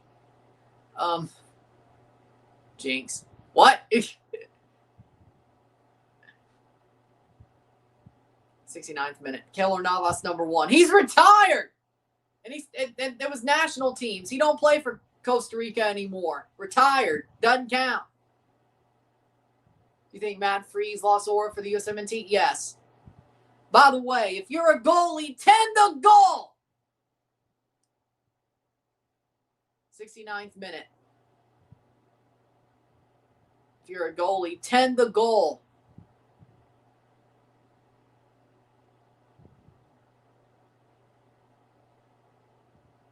Why's Colombia been so boring this World Cup? Well, they play good defense, but offensively, you know, either way. I mean, they've played well. It's just they haven't really scored much. But it's worked until now. It's worked until now.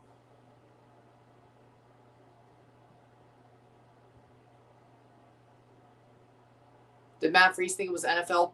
Chris Brady would have been better. I don't know about that. But Matt Turner wouldn't have been.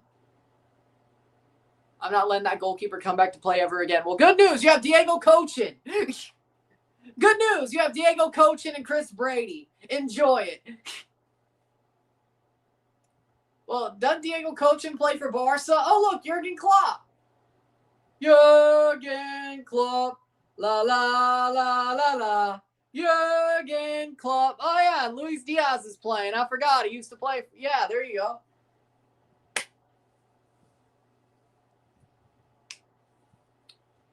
You got Diego Cochin and Chris Brady. Have fun. Have fun. 71st minute.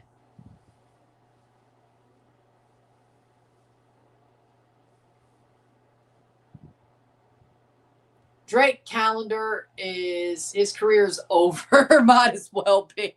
His career is over. Might as well be. Dude got dumped by Miami. I think he's playing for Charlotte now, but shit, I ain't heard of him since he left Miami. He's cooked. I mean, did I think he was that good? No, in the first place, but you know, well, Cape Verde is African. That's the problem. But yeah, no, Vozinha, no, unironically would be one of the top 5 CONCACAF goalies if he was from CONCACAF. Unironically right now. Punched away. Oh! Oh! Well, one, who's the foul on? Second of all, oh, Minnesota, my bad, Minnesota. He got traded to Minnesota. Oh, okay. My bad. See, that's how bad he's doing. I didn't even know. I just knew it was a Navy or a baby blue club. That's all I knew. Camilo Vargas got hurt. Oh. You have Matt Freeze. You're a New York City FC fan. Oh, you thought some... Well, they're not anymore. Not after that. Brilembolo's up. Camilo Vargas. Ugh. That didn't look good, though. That didn't look good. He still plays for Atlas. Okay. He's up. Thank God. Damn. Camilo took a freaking run. He's good, though. They shake hands. Good. Good. Camilo's okay. I don't like Atlas, but we don't want to see Camilo get hurt. We don't want to see it. They probably need him. Who are we kidding? Either way. They still need him. He's 37. He's still playing for Atlas. And at a World Cup. No complaints.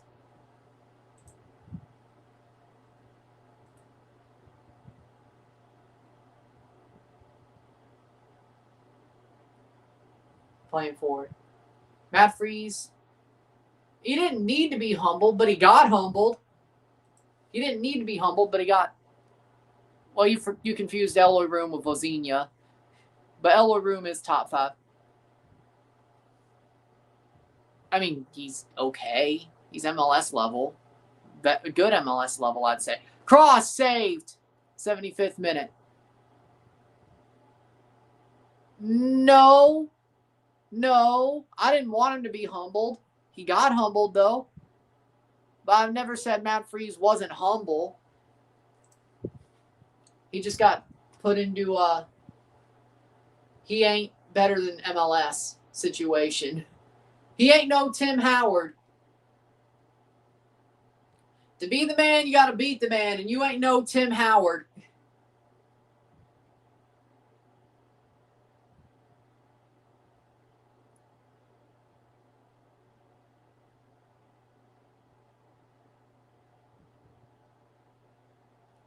I ask because apparently he's coming to Dallas. He got traded to Dallas. Okay. I think he's a solid goalie. I mean, I think Daniel's a solid goalie, in my opinion. He's a solid goalie. He's nothing too crazy, but he's solid.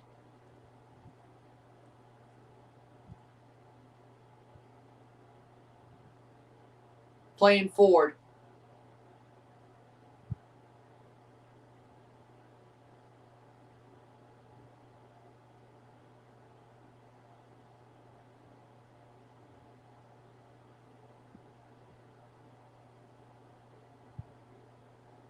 Playing forward. Diego Rossi is going to Monterrey. I saw that. That's actually a good move for them. The problem is, well, Monterrey are still Pecho Frios. Kicked away by Camilo. Harvard ain't going to save you either. He should have been a lawyer. He should have been Mike Ross and not Matt Freeze. Foul the other way, 76th minute. Well, Mike Ross was a fraud. Yeah, I know. I watched Suits. Let me be funny.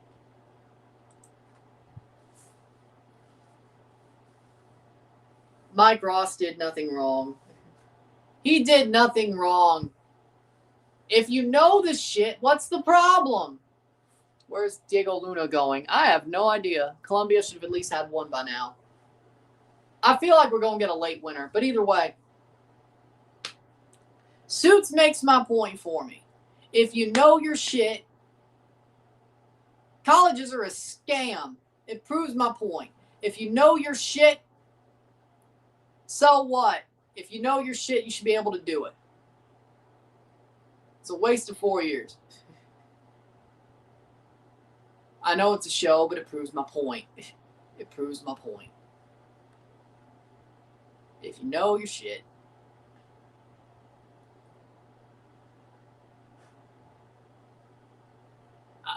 I haven't heard many rumors about Diego Luna, to be honest. I haven't been paying attention, I guess.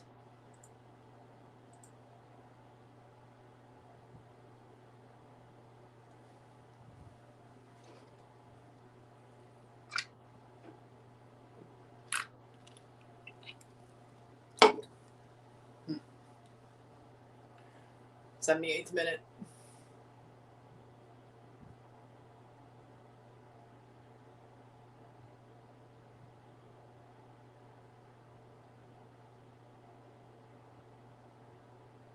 Playing forward, Switzerland. Switzerland playing through.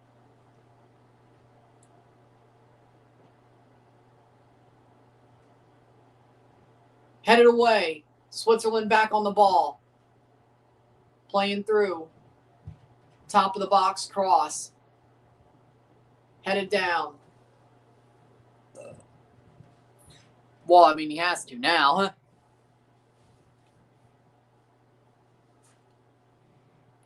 But hot take, Matt Freese will now be a U.S. World Cup starter, just like Matt Turner. Unlike 4 years ago, I think I know, the next guy to start for the USA at the World Cup in goal will not be Matt Turner. Also, Tavon Gray trying to join a European team to get back into the JFF picture, as he should. Wow, good. He actually has a want to do something good. So, yeah, he should. That's exactly the way it should be. Go into Europe and see what you get out of it. Good men, good men.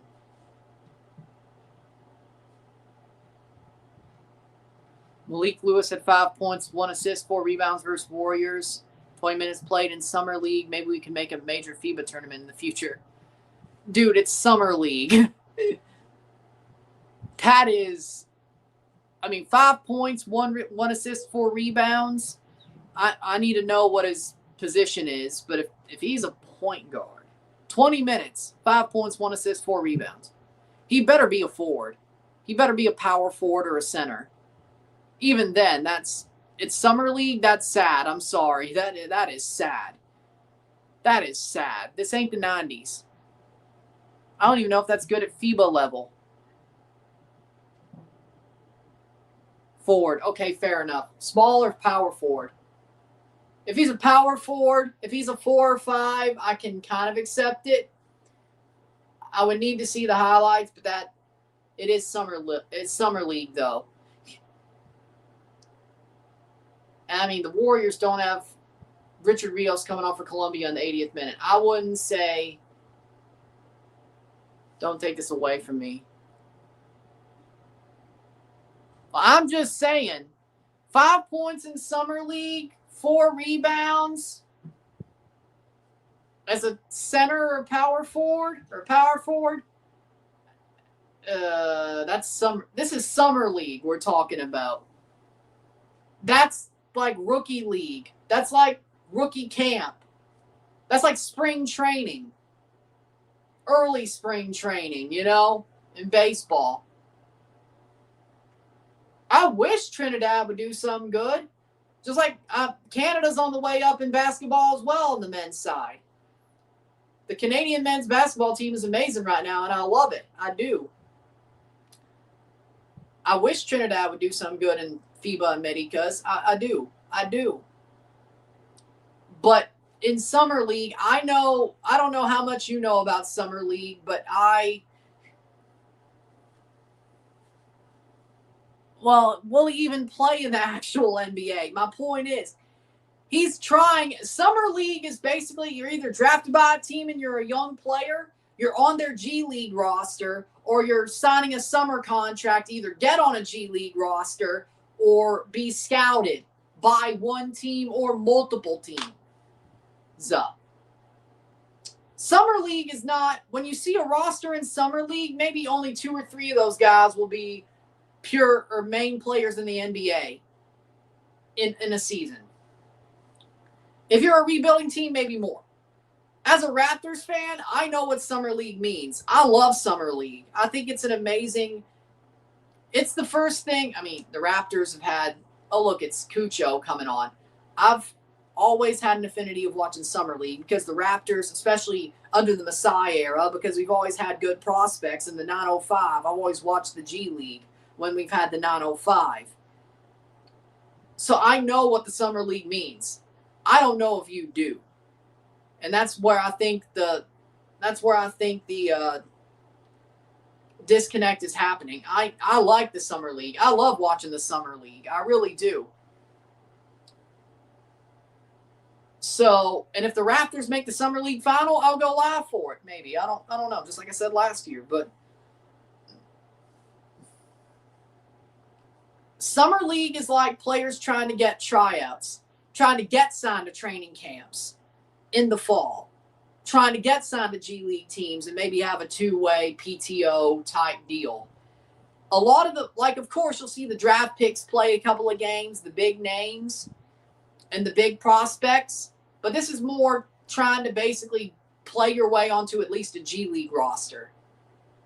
That's what Summer League mostly means. And I hope he makes it. I really do. I'm not trying to rain on your parade. I'm just saying, when it comes to Summer League, here comes Colombia, 83rd minute, offside. It doesn't mean much, and those numbers aren't great either, but either way, 19 minutes, though. You should have more points in 19 minutes. Stop the cap.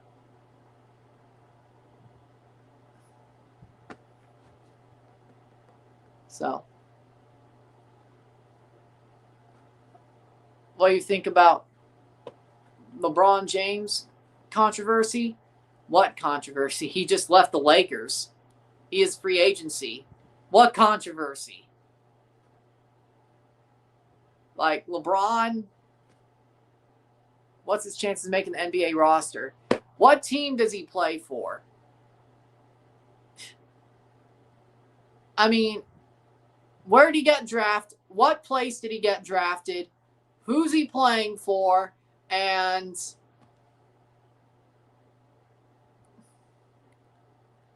I'm focusing on the World Cup, and I think it's California Classic anyway.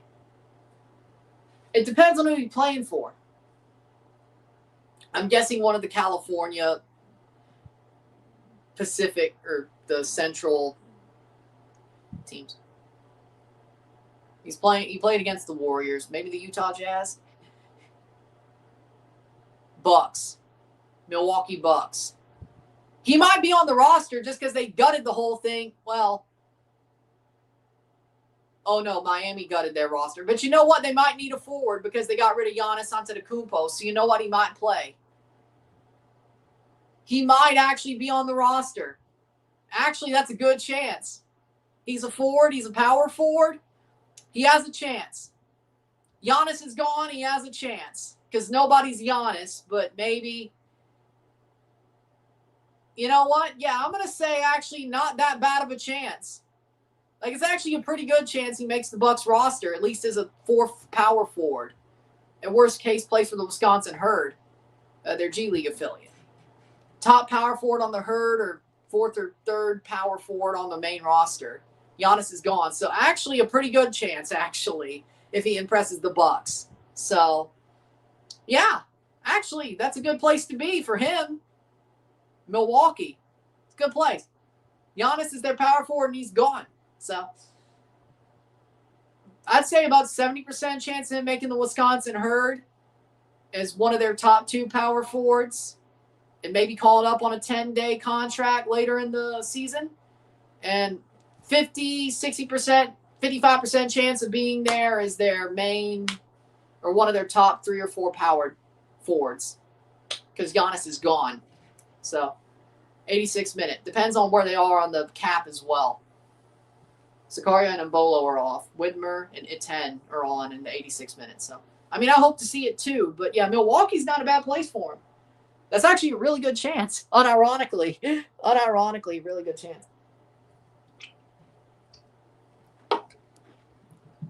Drafted by the Wizards and traded to the Bucks. Oh, that makes it worse.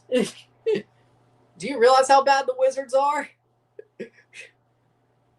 Shit, he might have had a chance there too, and he didn't make it on that horrible team. I mean, yeah, Giannis is gone. Now you're making me wonder. Do you realize how bad the Wizards are? They just got the Bonsa. They won the freaking lottery. Come on now. I don't know now. Maybe the Bucks need more power forward than... Okay. 87th minute. Sun asked about an NBA Summer League player. Okay, just whatever. Whatever. Okay. 88th minute. If you're new here. Okay. Sometimes we go on tangents. This game is starting to get a bit boring, so... Sorry, I'm neurodivergent. I probably have a tinge. I have a lot of neurodivergence. Probably some ADHD in there. ADD in there, probably. Either way. Probably doesn't help. Either way. 88th minute.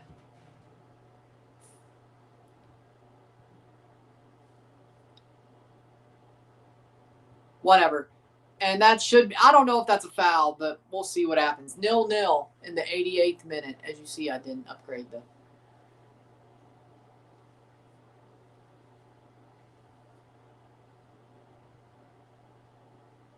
'88th minute.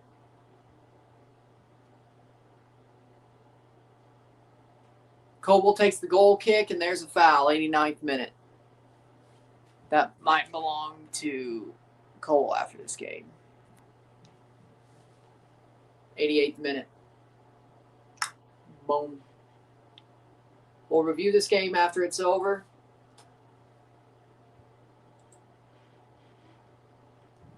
Sometimes we go on tangents. So you think NYCFC could win a trophy this year? No, they won't. Hey, at least that was about football, eh? 89th minute. That's out for a throw-in.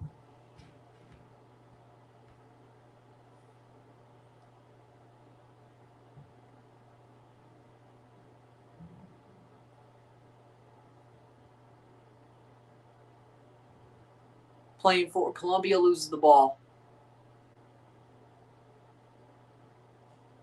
Oh! Advantage played. Switzerland, 90th minute. I guarantee you something's about to happen here. 90th minute. No, y'all are just garbage. There's a difference. 5 minutes stoppage time.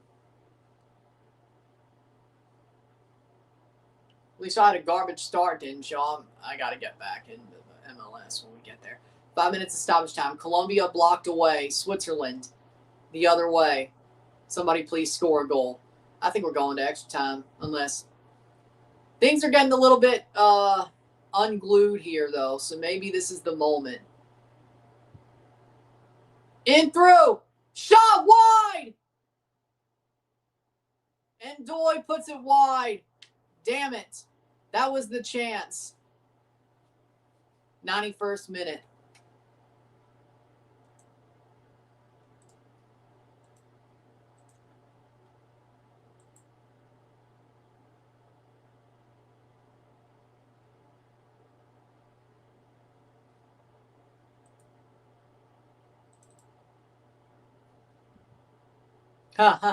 Oh, look at this. Look at this. Jason Hernandez says on the hiring of the new Director of Player Health and High Performance for TFC, Adam Brett, quote, "We're going to need leadership that thinks outside the box."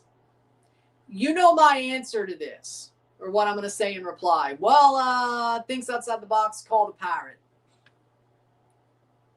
Call the Pirate. 92 minutes. But yeah, I agree. Yes, you do need leadership that thinks outside the box. Yes, you do. I agree. I don't know. Maybe not. They've already won a championship, so maybe, I don't know. 92 minutes. 92 minutes. 0-0.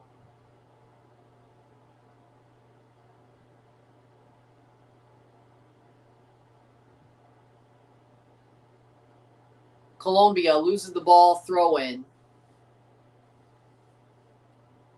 3 minutes to go before stop or extra time. I'm not surprised this one's going to extra time. I can't even lie. Kind of could have seen it coming. I mean, I have a couple of games of 2K, as in, like, in case. Like, I used to play it a lot.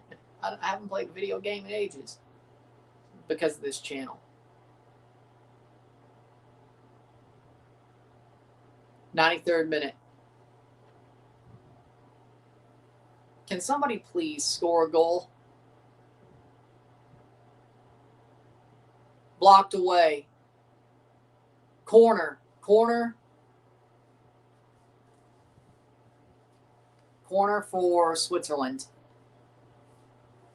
0-0. 0-0. We'll review this game once it's over, no matter what. It's the last game of the day, so it is what it is. Reader with a corner. 93rd minute.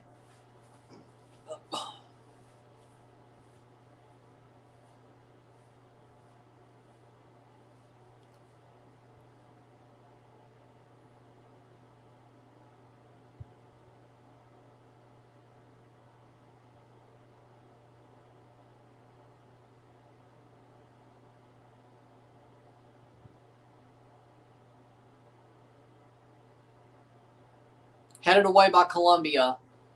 High in the air. Final minute. Go, go, go, go, go. Still with Switzerland. Playing through. Goal kick. 94th minute. Yeah, we're going to extra time.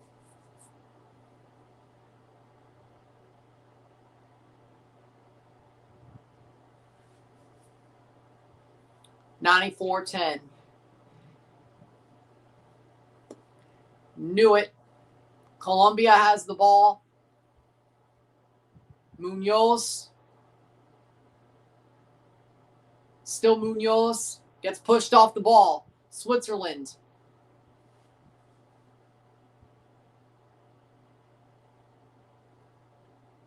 Shaka pushed down. Free kick. Free kick. Free kick.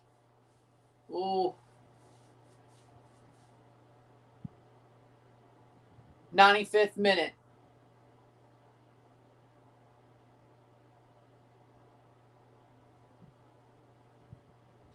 Nil-nil. I guess nothing happened on it.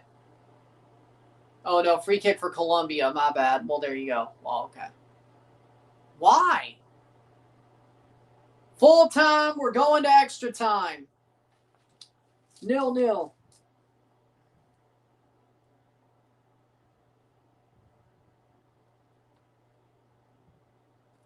$30 more minutes. We'll take a short break and be back. Sit tight.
We're back.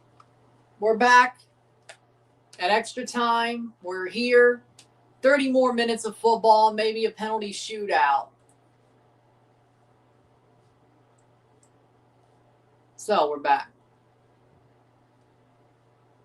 You could put a lot of coin in by reading ads when you get bored.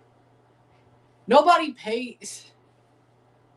I've never been offered a ad, as in sponsorship, like BetterHelp, which I would never take. World of Tanks, betting, none of that. I can't read ad reads that nobody pays me for. So, either way. Probably part of the problem is I don't even know if it's a real email anyway if I did get offered a freaking ad, so that may be part of my fault. But either way, partially my fault probably, but either way.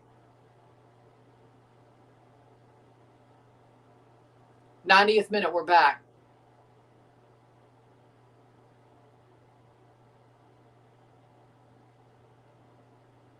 But thanks for the advice. But I know what I'm doing. You want to see penalties, says Sun. You might. The way this game's going, you might. But thanks for the advice. Whether it's been pushy or not. Which some of it, maybe. But either way, it's gladly appreciated and duly noted, your advice. Gladly appreciated and duly noted. 0-0.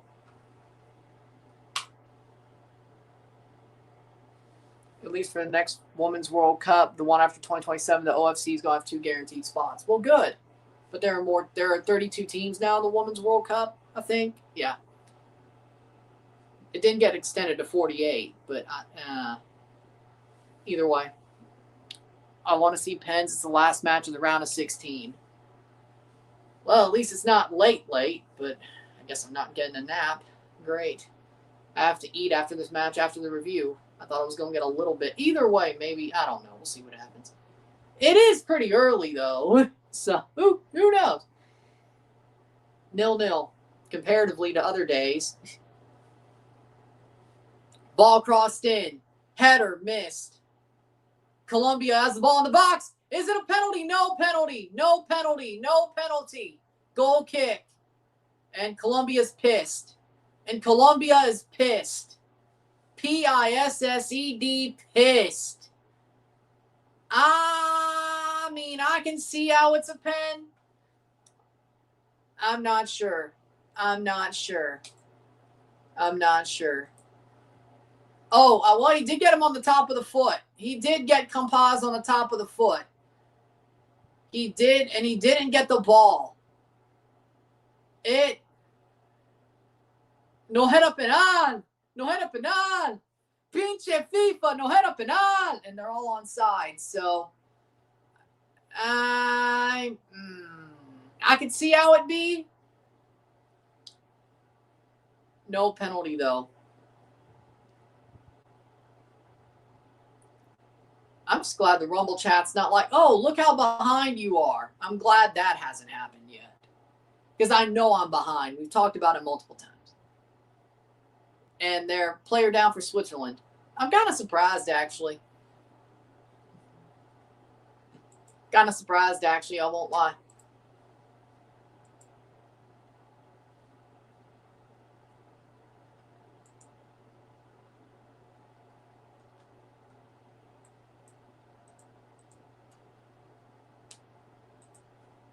'94th minute. 0-0.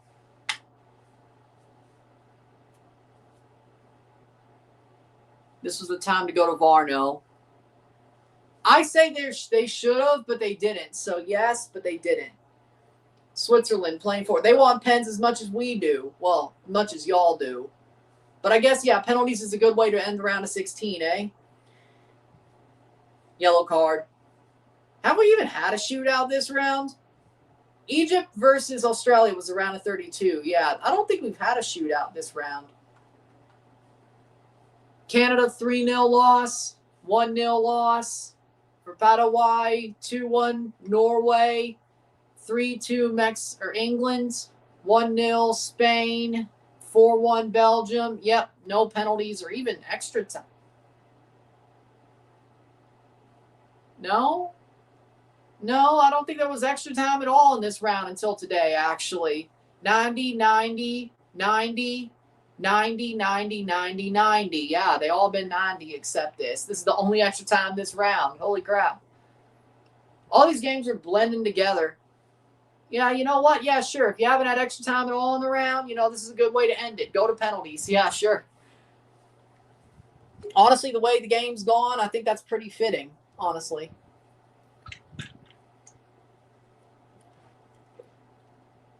Can't even be mad about it.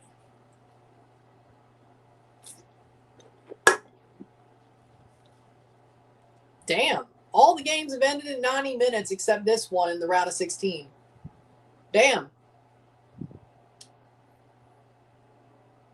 Didn't even notice that till now. Well, I mean, of course, I watched them all, but you know what I mean. I didn't clock it till now.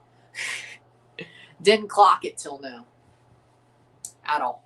96 minute. Sixth match to reach extra time, the first in the round of 16. There were 5 in the 32, round of 32 that reached extra time.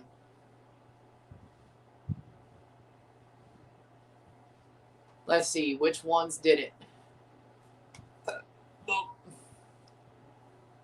No, Portugal-Croatia didn't, actually. I know the stoppage time was really long.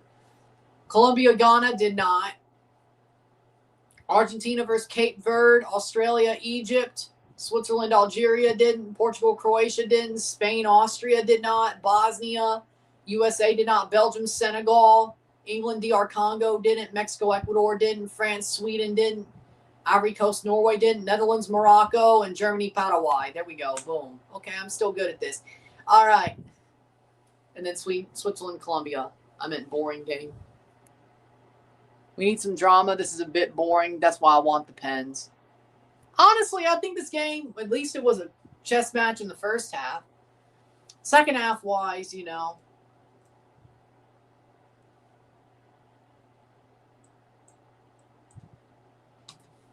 97th minute.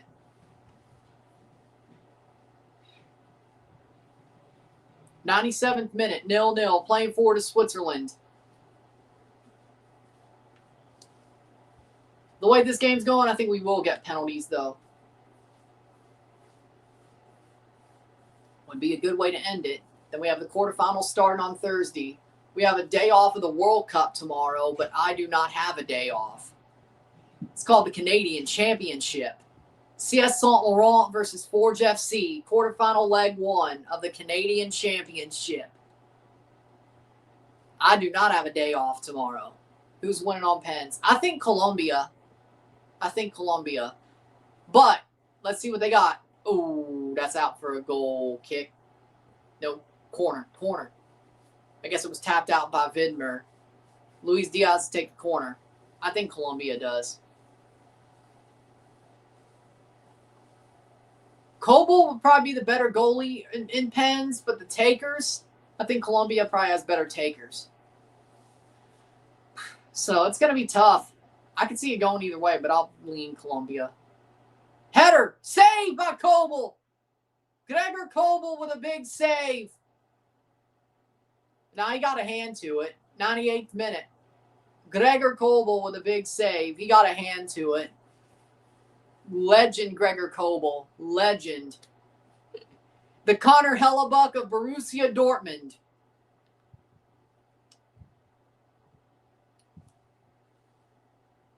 Heli Coble. It's Heli Coble. 98th minute.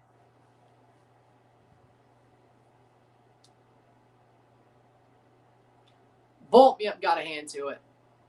Where's Dillon? Your boy made the save. Oh, no, it was the crossbar. Damn it. It was the crossbar. There he is. Dortmund signed him forever. Ah, no, it was the crossbar. Damn it. Shot. Oh, wide. He got up there, though. Crossbar, damn. The replay made it obvious. Damn it. Hey, sometimes, you take one of those if you're a goalie. You say it's yours. Honestly, football's hitting a crossbar isn't as obvious as a puck hitting a post. At least I don't think so, personally. But either way.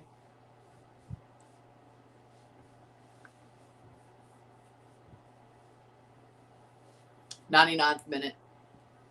If you hit a post in hockey, it's hard to claim one of those as your saves. You're going to hear a puck hit the post. You're going to hear the ping.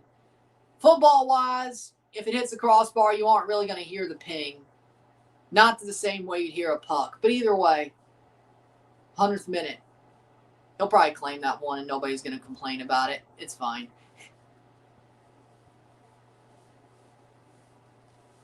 100th minute.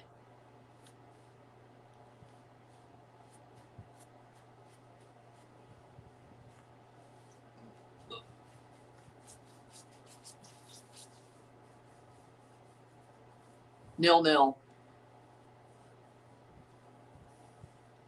Playing forward.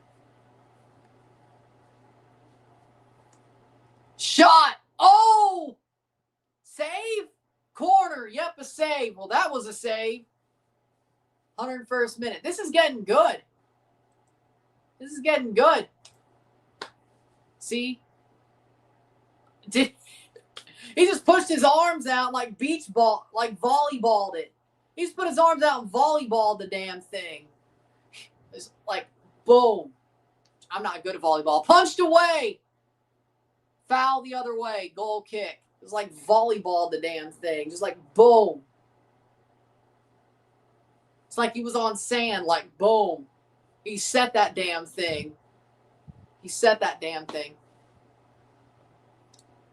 Trust me, I know more about volleyball than you think. I know more about volleyball than you think. When I was in high school, we played volleyball. Well, middle school and high school. We played volleyball every year in PE. I was not good at it. But I knew the rules. I knew the terms. I mean, it looks fun. I'm not good at it. It hurts like hell as well to take a ball off your forearms. It stings. It stings.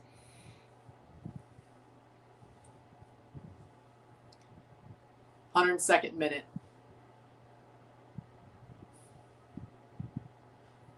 102 minutes. But volleyball was very popular in my middle school and high school. A lot of the popular girls were volleyball players.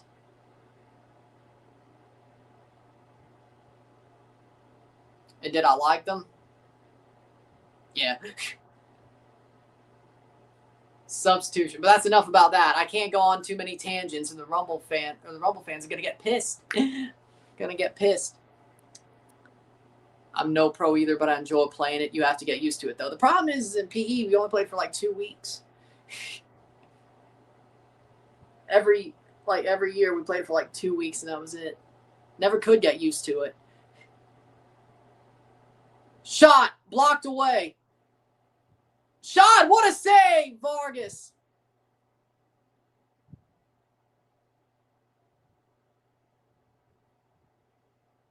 '103rd minute. I've never played volleyball since 2019 when I graduated. I don't live in California. It was on-court volleyball, not beach volleyball. So, yeah, I've never played volleyball since I graduated high school.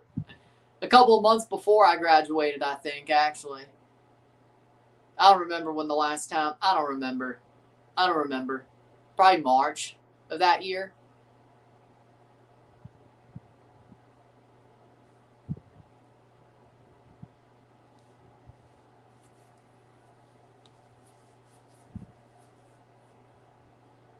The funny part was, oh no, I think that was when they let the classes mix in high school. Of course, yeah. Yeah, I think yep, actually, yeah.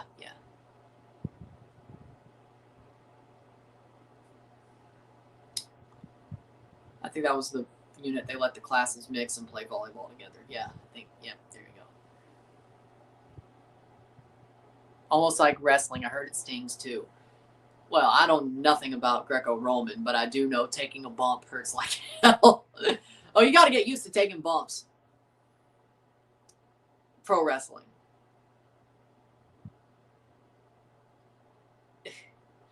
If you're not used to taking bumps, that, like, if you just start wrestling and learn how to take a bump, flat back bump, that shit hurts. Also running the ropes. That shit. The first time you run the ropes, you might bruise yourself. Just to know. You might be talking Greco-Roman. I'm talking pro wrestling. WWE. Colombia shot wide. If you hit the ropes the wrong way, you're going to bruise yourself with the ropes. Sometimes, I think most places have cords as ropes. WWE actually has ropes, but either way. Taking a flat back bump stings like hell, especially when you learn how to take one. Even after you do, it still stings. I think you get more used to running the ropes, but still taking flat back bumps, even, it's still. There's a bump card for a reason. It's called a bump card for a reason. Ask William Regal about that. 1 minute of stoppage time.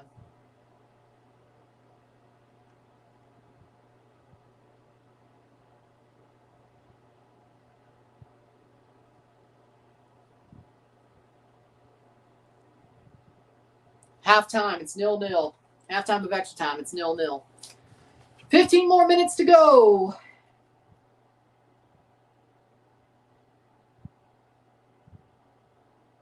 Nil, settle.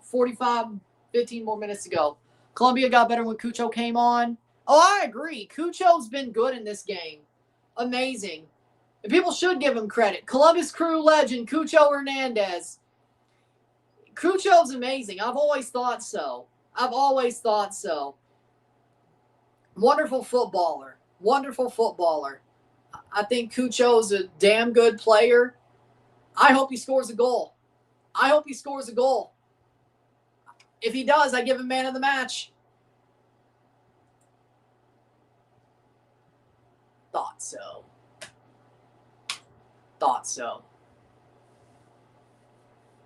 But he's been doing well. Second half of extra time's about to start.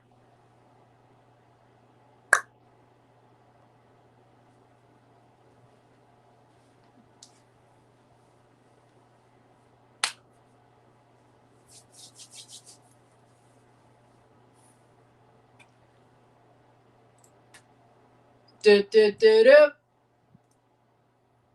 15 more minutes and maybe a shootout. Then we'll review the game and we'll be back tomorrow for the Canadian Championship quarterfinal first leg. Saint Laurent versus Forge FC. Live and review tomorrow. So we're still on tomorrow. If you were wondering. Even though it's an off day for the World Cup, it's not an off day for me. I hope to see you there. I hope to see you regulars there. You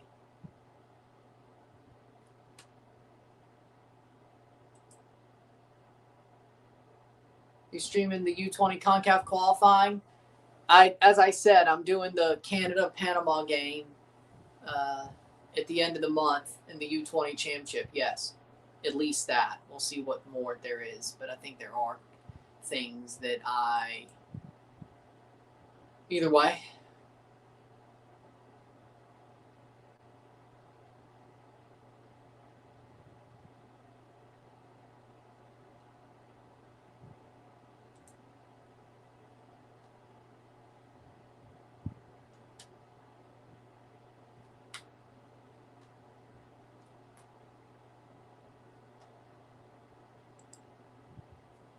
0-0. Second half has begun. Here we go.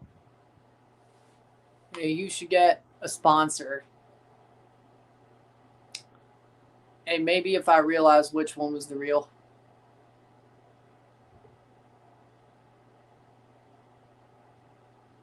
I don't know. 105th minute.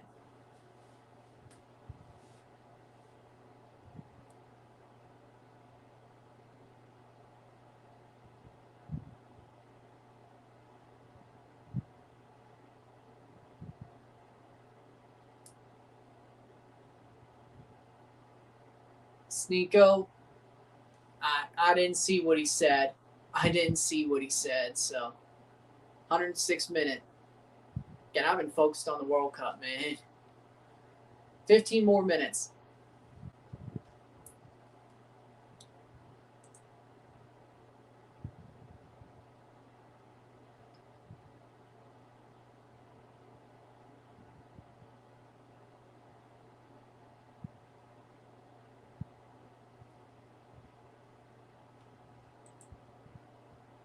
Since the CONCACAF World Cup qualifying format's already scheduled to have 6 CONCACAF teams, no change from previous World Cup, does this mean there won't be an expanded 2030 World Cup?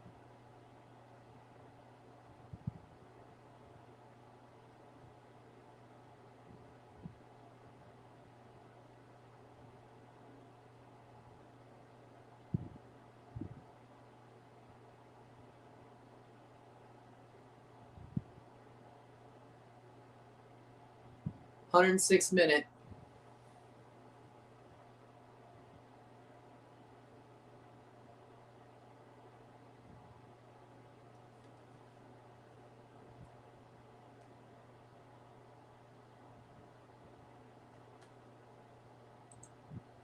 $107th minute.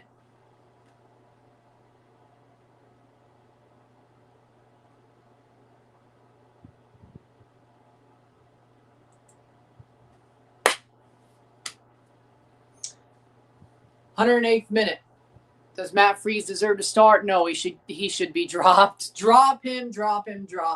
He's done. If you're a goalie, tend the goal.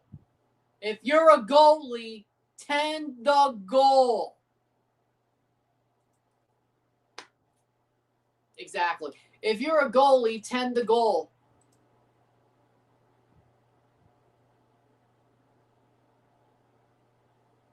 Well, tell him to pay me then. You could easily slide in the beef jerky and coffee while you call the game and answer the chats. Tell him to pay me then. Or, here's an ad read for you. Tell Coca-Cola to pay me. Here's an ad read for you. Coca-Cola. Always Coca-Cola. Always Coca-Cola. Tell him to pay me. There's an ad read for you that I'm not getting paid for.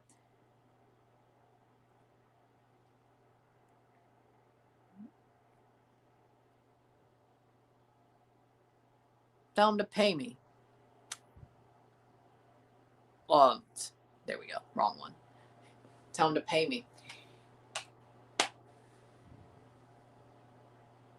Our future will be fine. We got goalkeepers in Europe. Gaga, Slanina, Gavin, Cochin will be fun. I feel like Cochin will be the World Cup starter in 2030. Maybe Matt Freese does one more. He'll probably do the Gold Cup because they're not going to bring anybody to the Gold Cup because they never do. So he'll probably still start the Gold Cup and everybody's going to lose their minds. Probably Nations League because it's too close. But Cochin will end up being at the World Cup next time, I believe. But either way. Blocked away. Colombia. Oh, bad giveaway. Cleared. 10 more minutes. Yeah, but Freese should not play for the U.S. ever again. That was sad. That was sad. What was Brazil's best squad? Ooh. Oh.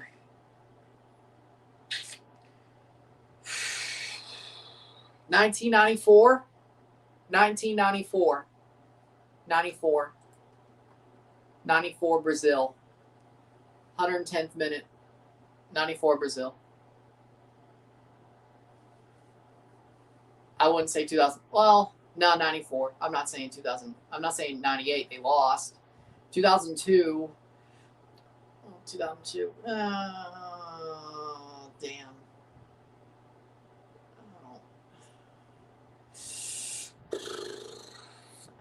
It's either 94 or 2002, actually. Roma de Marzo. Oh, okay. Well, he might choose the USA, considering Gianluigi Donnarumma will still be around. Maybe. 110th minute.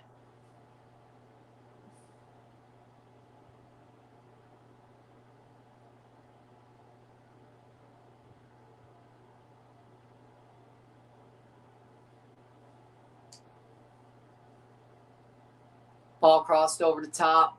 Header down. Called by Vargas. Getting closer and closer to penalties. 0-0.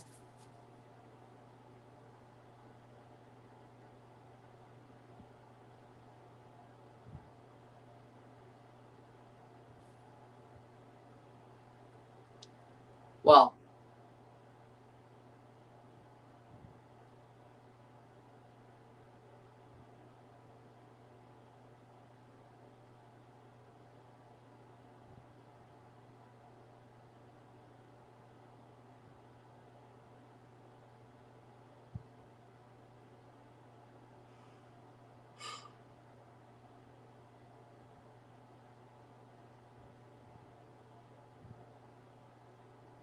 Luis Diaz playing forward.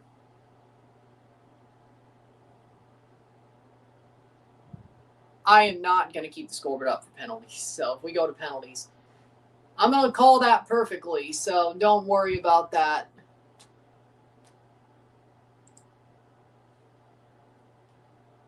Scoreboard will go in penalties. But I'm calling that completely. So you're going to see that completely. Or hear that completely. Like you don't need the scoreboard for penalties.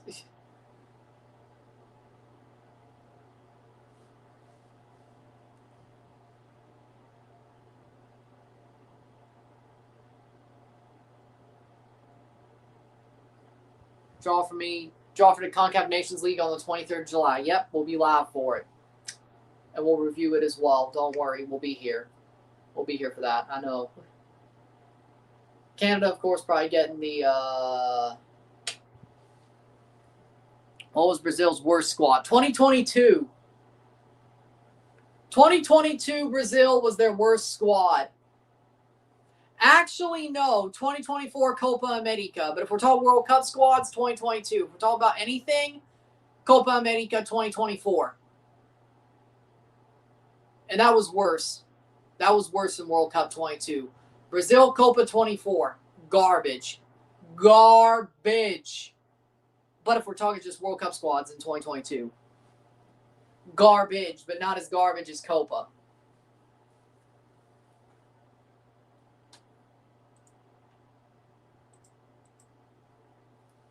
What about 2014? I mean, I thought that roster was good. Neymar just got his back broken. If Neymar didn't get his back broken, they might have actually won that World Cup. I mean, I know Germany's good, but they wouldn't have got 7-1.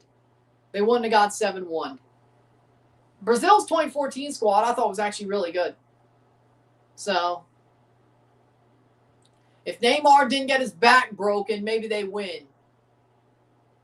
Maybe they win that World Cup. I could say they possibly could. I think that Germany game's a lot closer if Neymar didn't get his back broken. And we'll see what happens from there. But that's a what if. I mean, 2002 Brazil was a better squad than 2006. 114. But again, as I said, 94. They didn't have Silva either in that game. Well, that doesn't help either. That doesn't help either. 115th minute. But if they had their main players, if Neymar and Silva were there, it would have been a lot different. They might have still lost, but it wouldn't have been 7-1. It probably would have been 1-0. 115. But if they do, I think they win that World Cup. I think they were better than that Argentina team. Here comes Colombia. Shot over the bar.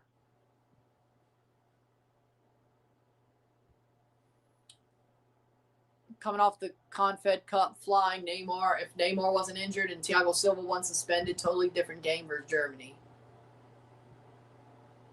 Yeah, exactly. Exactly. That's what I'm saying. They may still would have lost, but it wouldn't have been 7-1. Probably would have been 1-0. If it was a loss, probably would have been 1-0 either way. I think they were demotivated when Neymar broke his back. I remember that day. So sad for him.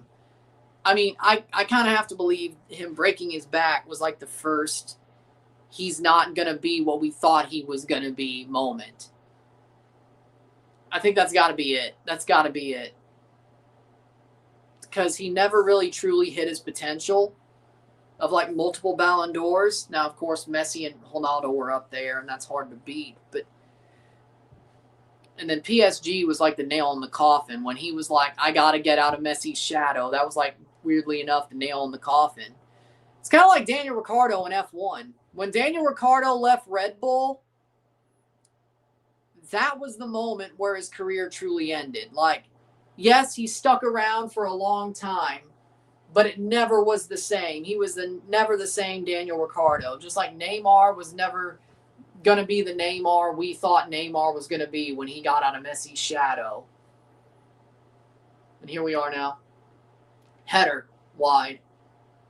Like, that's the best comparison I have. Like, what happened to Daniel Ricciardo in F1 is basically Neymar's career. High-level prospect, pretty damn solid, performed to the level you would expect him to, tried to get out of somebody's shadow,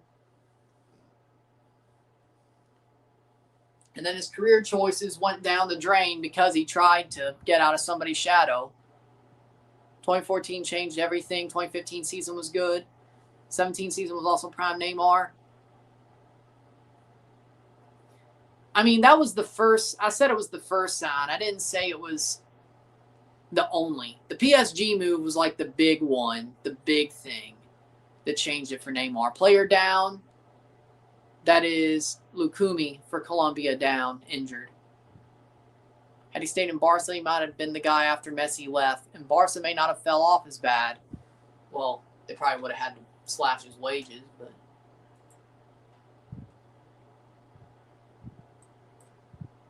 probably would have had to slash his wages, but you know, either way. 118th minute, they're going to sub out Lukumi. Yerry Mina. I didn't know he was still around. Won't you look at that? Yerry Mina. He's still around. He's still around. 5th sub. They have 2 subs with 1 window, and they're going to use it now. Can't use one before extra time or penalties. Hey, Yerry Mina's still around. Yerry Mina, lol. I thought he was. Somebody just texted me. Yerry Mina, lol. Thought he was dead. What happened to John Duran? Where is he?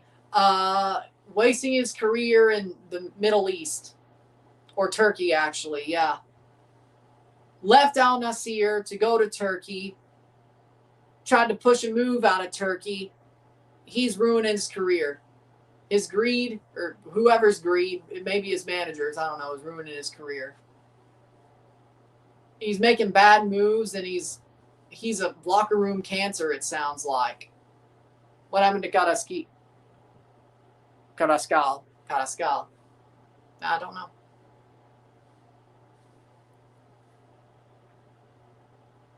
Why didn't Colombia call him up, though? He wasn't playing well this season. And it sounds like he's the locker room cancer.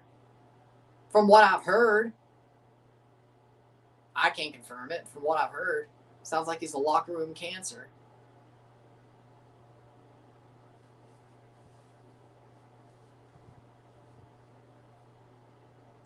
But Cucho's not bad, though, so I don't know why we're complaining. Money-hungry flop. You're not wrong.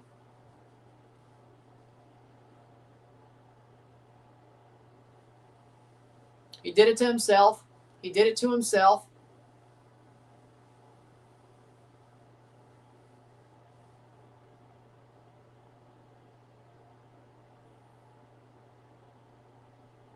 We need Colombia to win this shootout. It would suck to lose the Colombian baddies. I'm half joking. 1:20, 1 minute of stoppage time. Ooh. 0-1 in penalty shootouts at the World Cup for both these teams. It's close to 120. Pens loading. Yep. 40 seconds to go. But Campas missed that chance.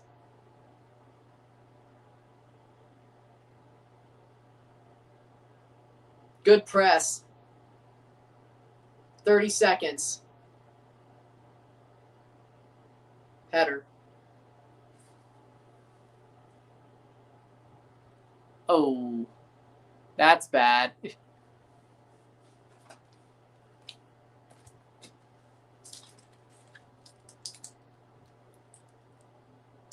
Penalty shootout.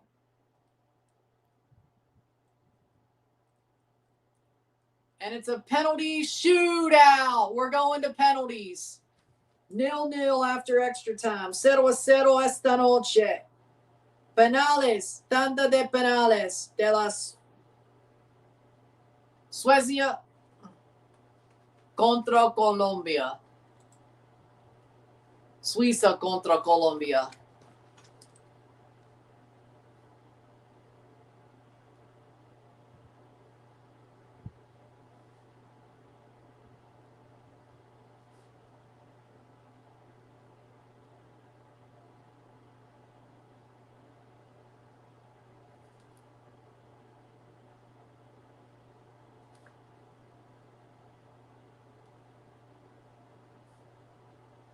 We'll have 5 kicks from the spot to decide who plays Argentina, or more. We'll find out. We'll take a short break. We'll be back for the shootout. Sit tight.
We're back.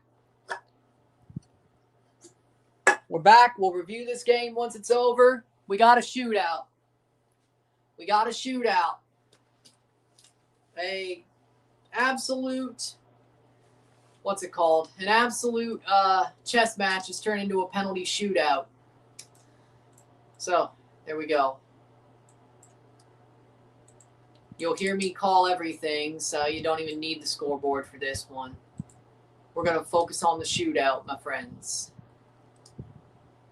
And we'll review this game once it's over. Then tomorrow we got Forge v. Saint Laurent. Saint Laurent Forge first leg. Second leg on Sunday. I like how they scheduled the Can Champ on the off days of the World Cup. That was smart. That was smart. Thank you very much, Canada Soccer. That was awesome. Either way, that'll just be 90 minutes because it's the first leg tomorrow.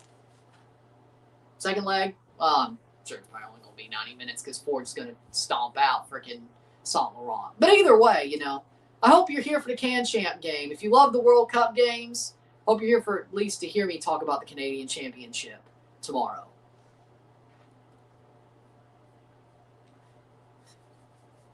I'll see if some of y'all new World Cup people really love my channel tomorrow, is what I'm going to find out. It's going to be fun, at the very least. The football is going to be much slower. We're going from drinking high-level champagne to Colombia begins. Thank you. I'll be drinking high-level champagne. Now we're just drinking sparkling cider while we're watching the Can Champ. But sparkling cider isn't bad.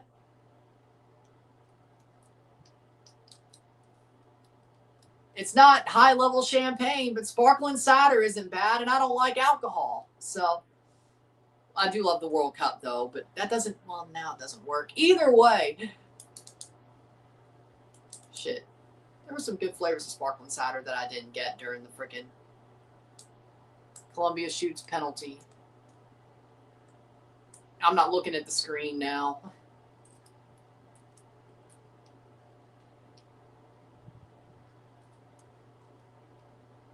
You're going to see it when I see it.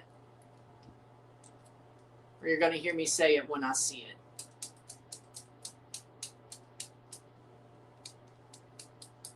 And it's going to be Juan Quintero to start.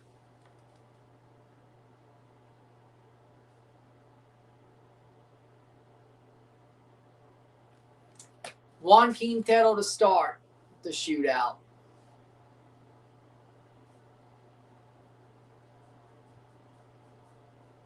Juan Quintero to begin the shootout to end the round of 16. Who will play Argentina? 5 kicks will decide it or more. 5 or more kicks will decide who plays Argentina. Will it be their regional rivals, or will it be a team who is pretty damn good but also isn't Argentina? But it will be a challenge for Argentina. I mean, everything else has been a challenge.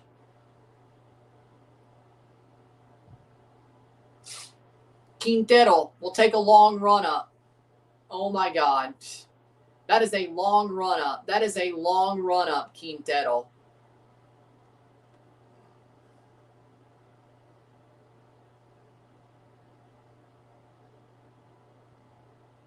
Quintero to start the shootout. Shot, goal! Como goes the wrong way. Quintero slots it. 0-1. 0-1. Perfect penalty. Damn. Over Coble, and he goes the wrong way. Quintero curls it to the center of the net.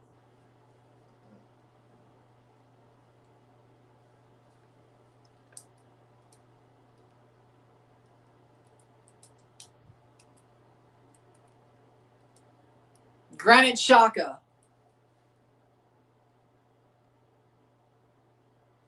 He might go to Chelsea after this tournament's over. We don't know.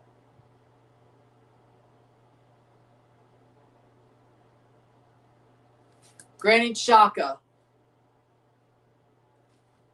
to tie this game up. Granit Xhaka versus Camilo Vargas. The future Chelsea man, maybe. But will he score his penalty? Xhaka. Oh, off the hand and in. Off the hand of Vargas and in. It's 1-1. 1-1. Almost saved it. Got a hand to it, but he puts it in. The future Chelsea man gets it top bins thanks to the hand of Vargas. Too much pace. Davinson Sanchez is next.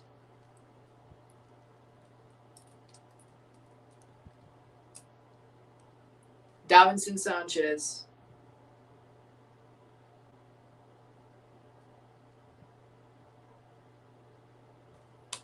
Second penalty.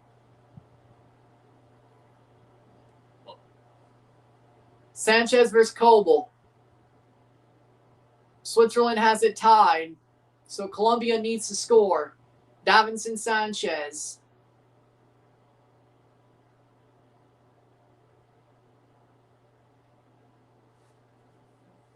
Going straight at the ball. See if that works. Davinson Sanchez.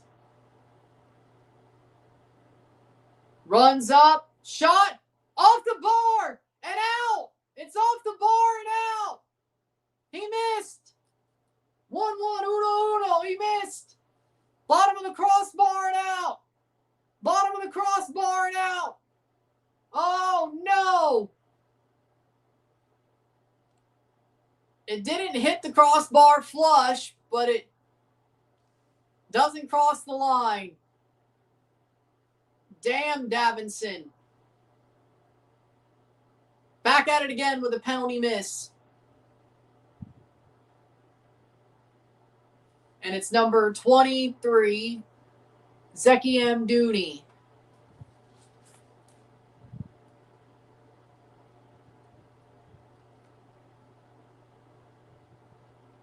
Amdouni will take a short run up. Zeki Amdouni to take the lead. Amdouni for Switzerland to take the lead. Short run up, shot, goal! 2-1. 2-1. Zeki Amdouni with a goal. Sends the keeper the wrong way. Nice run up and just curls it in. Campas. Jamintin Campas.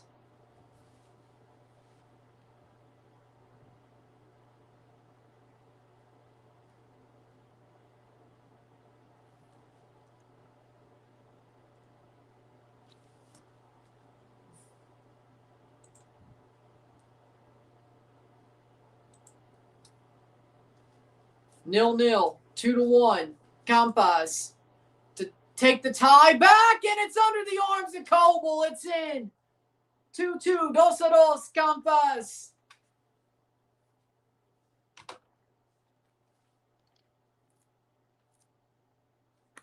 Okay. 2-2. It almost got saved, but under the arms. 2-2. 2-2. Wasn't even a good pen. He was lucky. So be it. Manuel Akanji.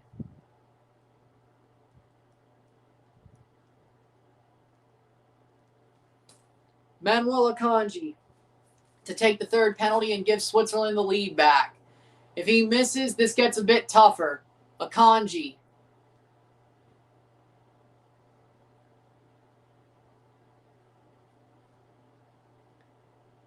Shot over the bar! Sails it over the bar! 2-2, 2-2. Colombia's back in it. Back on level terms. And they could have the lead and make Switzerland answer if they score. Well, you can't trust Man City anymore in the clutch, can you? Cucho Hernandez.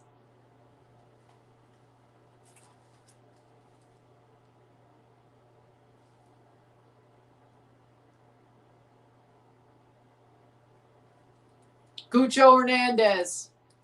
Cucho Hernandez versus Coble. Can Colombia take the lead back? Cucho, long run up, shot, saved by Coble. He read it all the way. 2-2, 2-2. Colombia has to make a save or have a miss. Cucho missed. Oh, damn it. Damn it, Cucho. Damn it, man. You make MLS look bad. Cucho, come on, man. Number 26. It is Cedric Itan.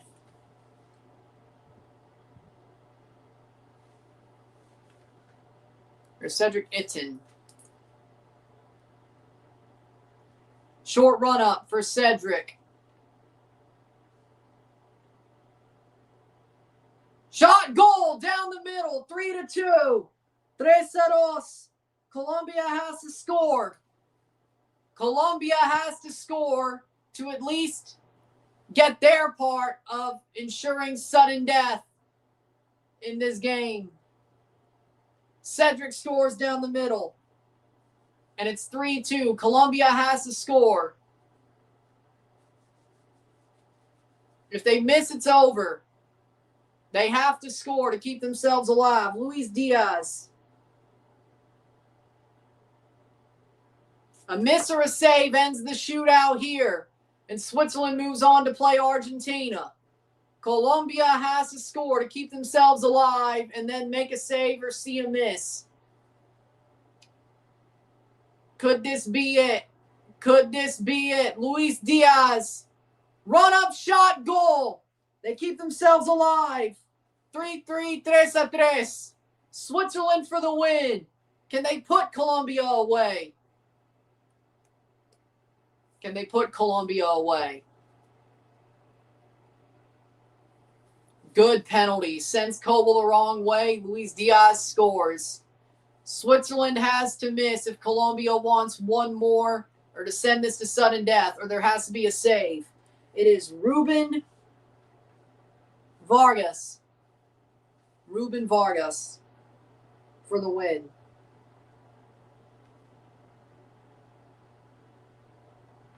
He scores, it's over. He misses, we keep going. Ruben Vargas for Switzerland for the win. For a chance to play the defending world champions for a World Cup semifinal spot. Vargas.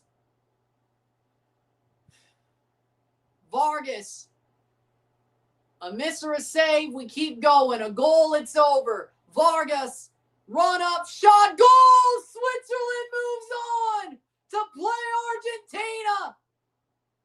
4-3. 4-3. Ruben Vargas sends Camilo Vargas the wrong way, and it's 4-3. Argentina, Switzerland. 4-3, 4-3. Colombia's out. 0-0 on the day, on the night. 4-3 on penalties. And we will not have a CONMEBOL derby in the World Cup quarterfinal.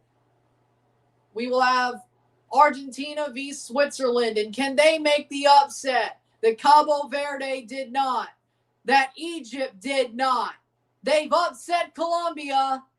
The next thing they have to do is upset the world champions. And they can do that on Saturday.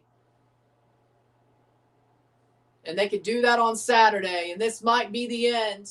Today wasn't the end for Messi, but it might be the end for James Rodriguez.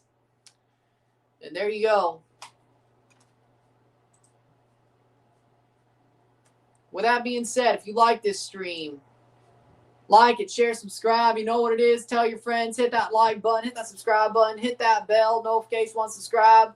Send chats. Hit that hype button. Put this up in the algorithm. Hit that join button to become a member. Send chats on the live streams. Comment on this video. Put this in playlists. Share with friends and family. All that great stuff. I will see you within the hour for the review of this match. Tomorrow we'll be live for Saint Laurent versus Forge first leg. Live RSR for that. Thursday we'll be live for Morocco, France in the quarters. Of course, sometime tomorrow we'll have the quarterfinal predictions out. Sometime. Probably more like 7, 8 o'clock. Either way. I think it'll come out after the Forge game. I'm not sure. See what I do. Either way.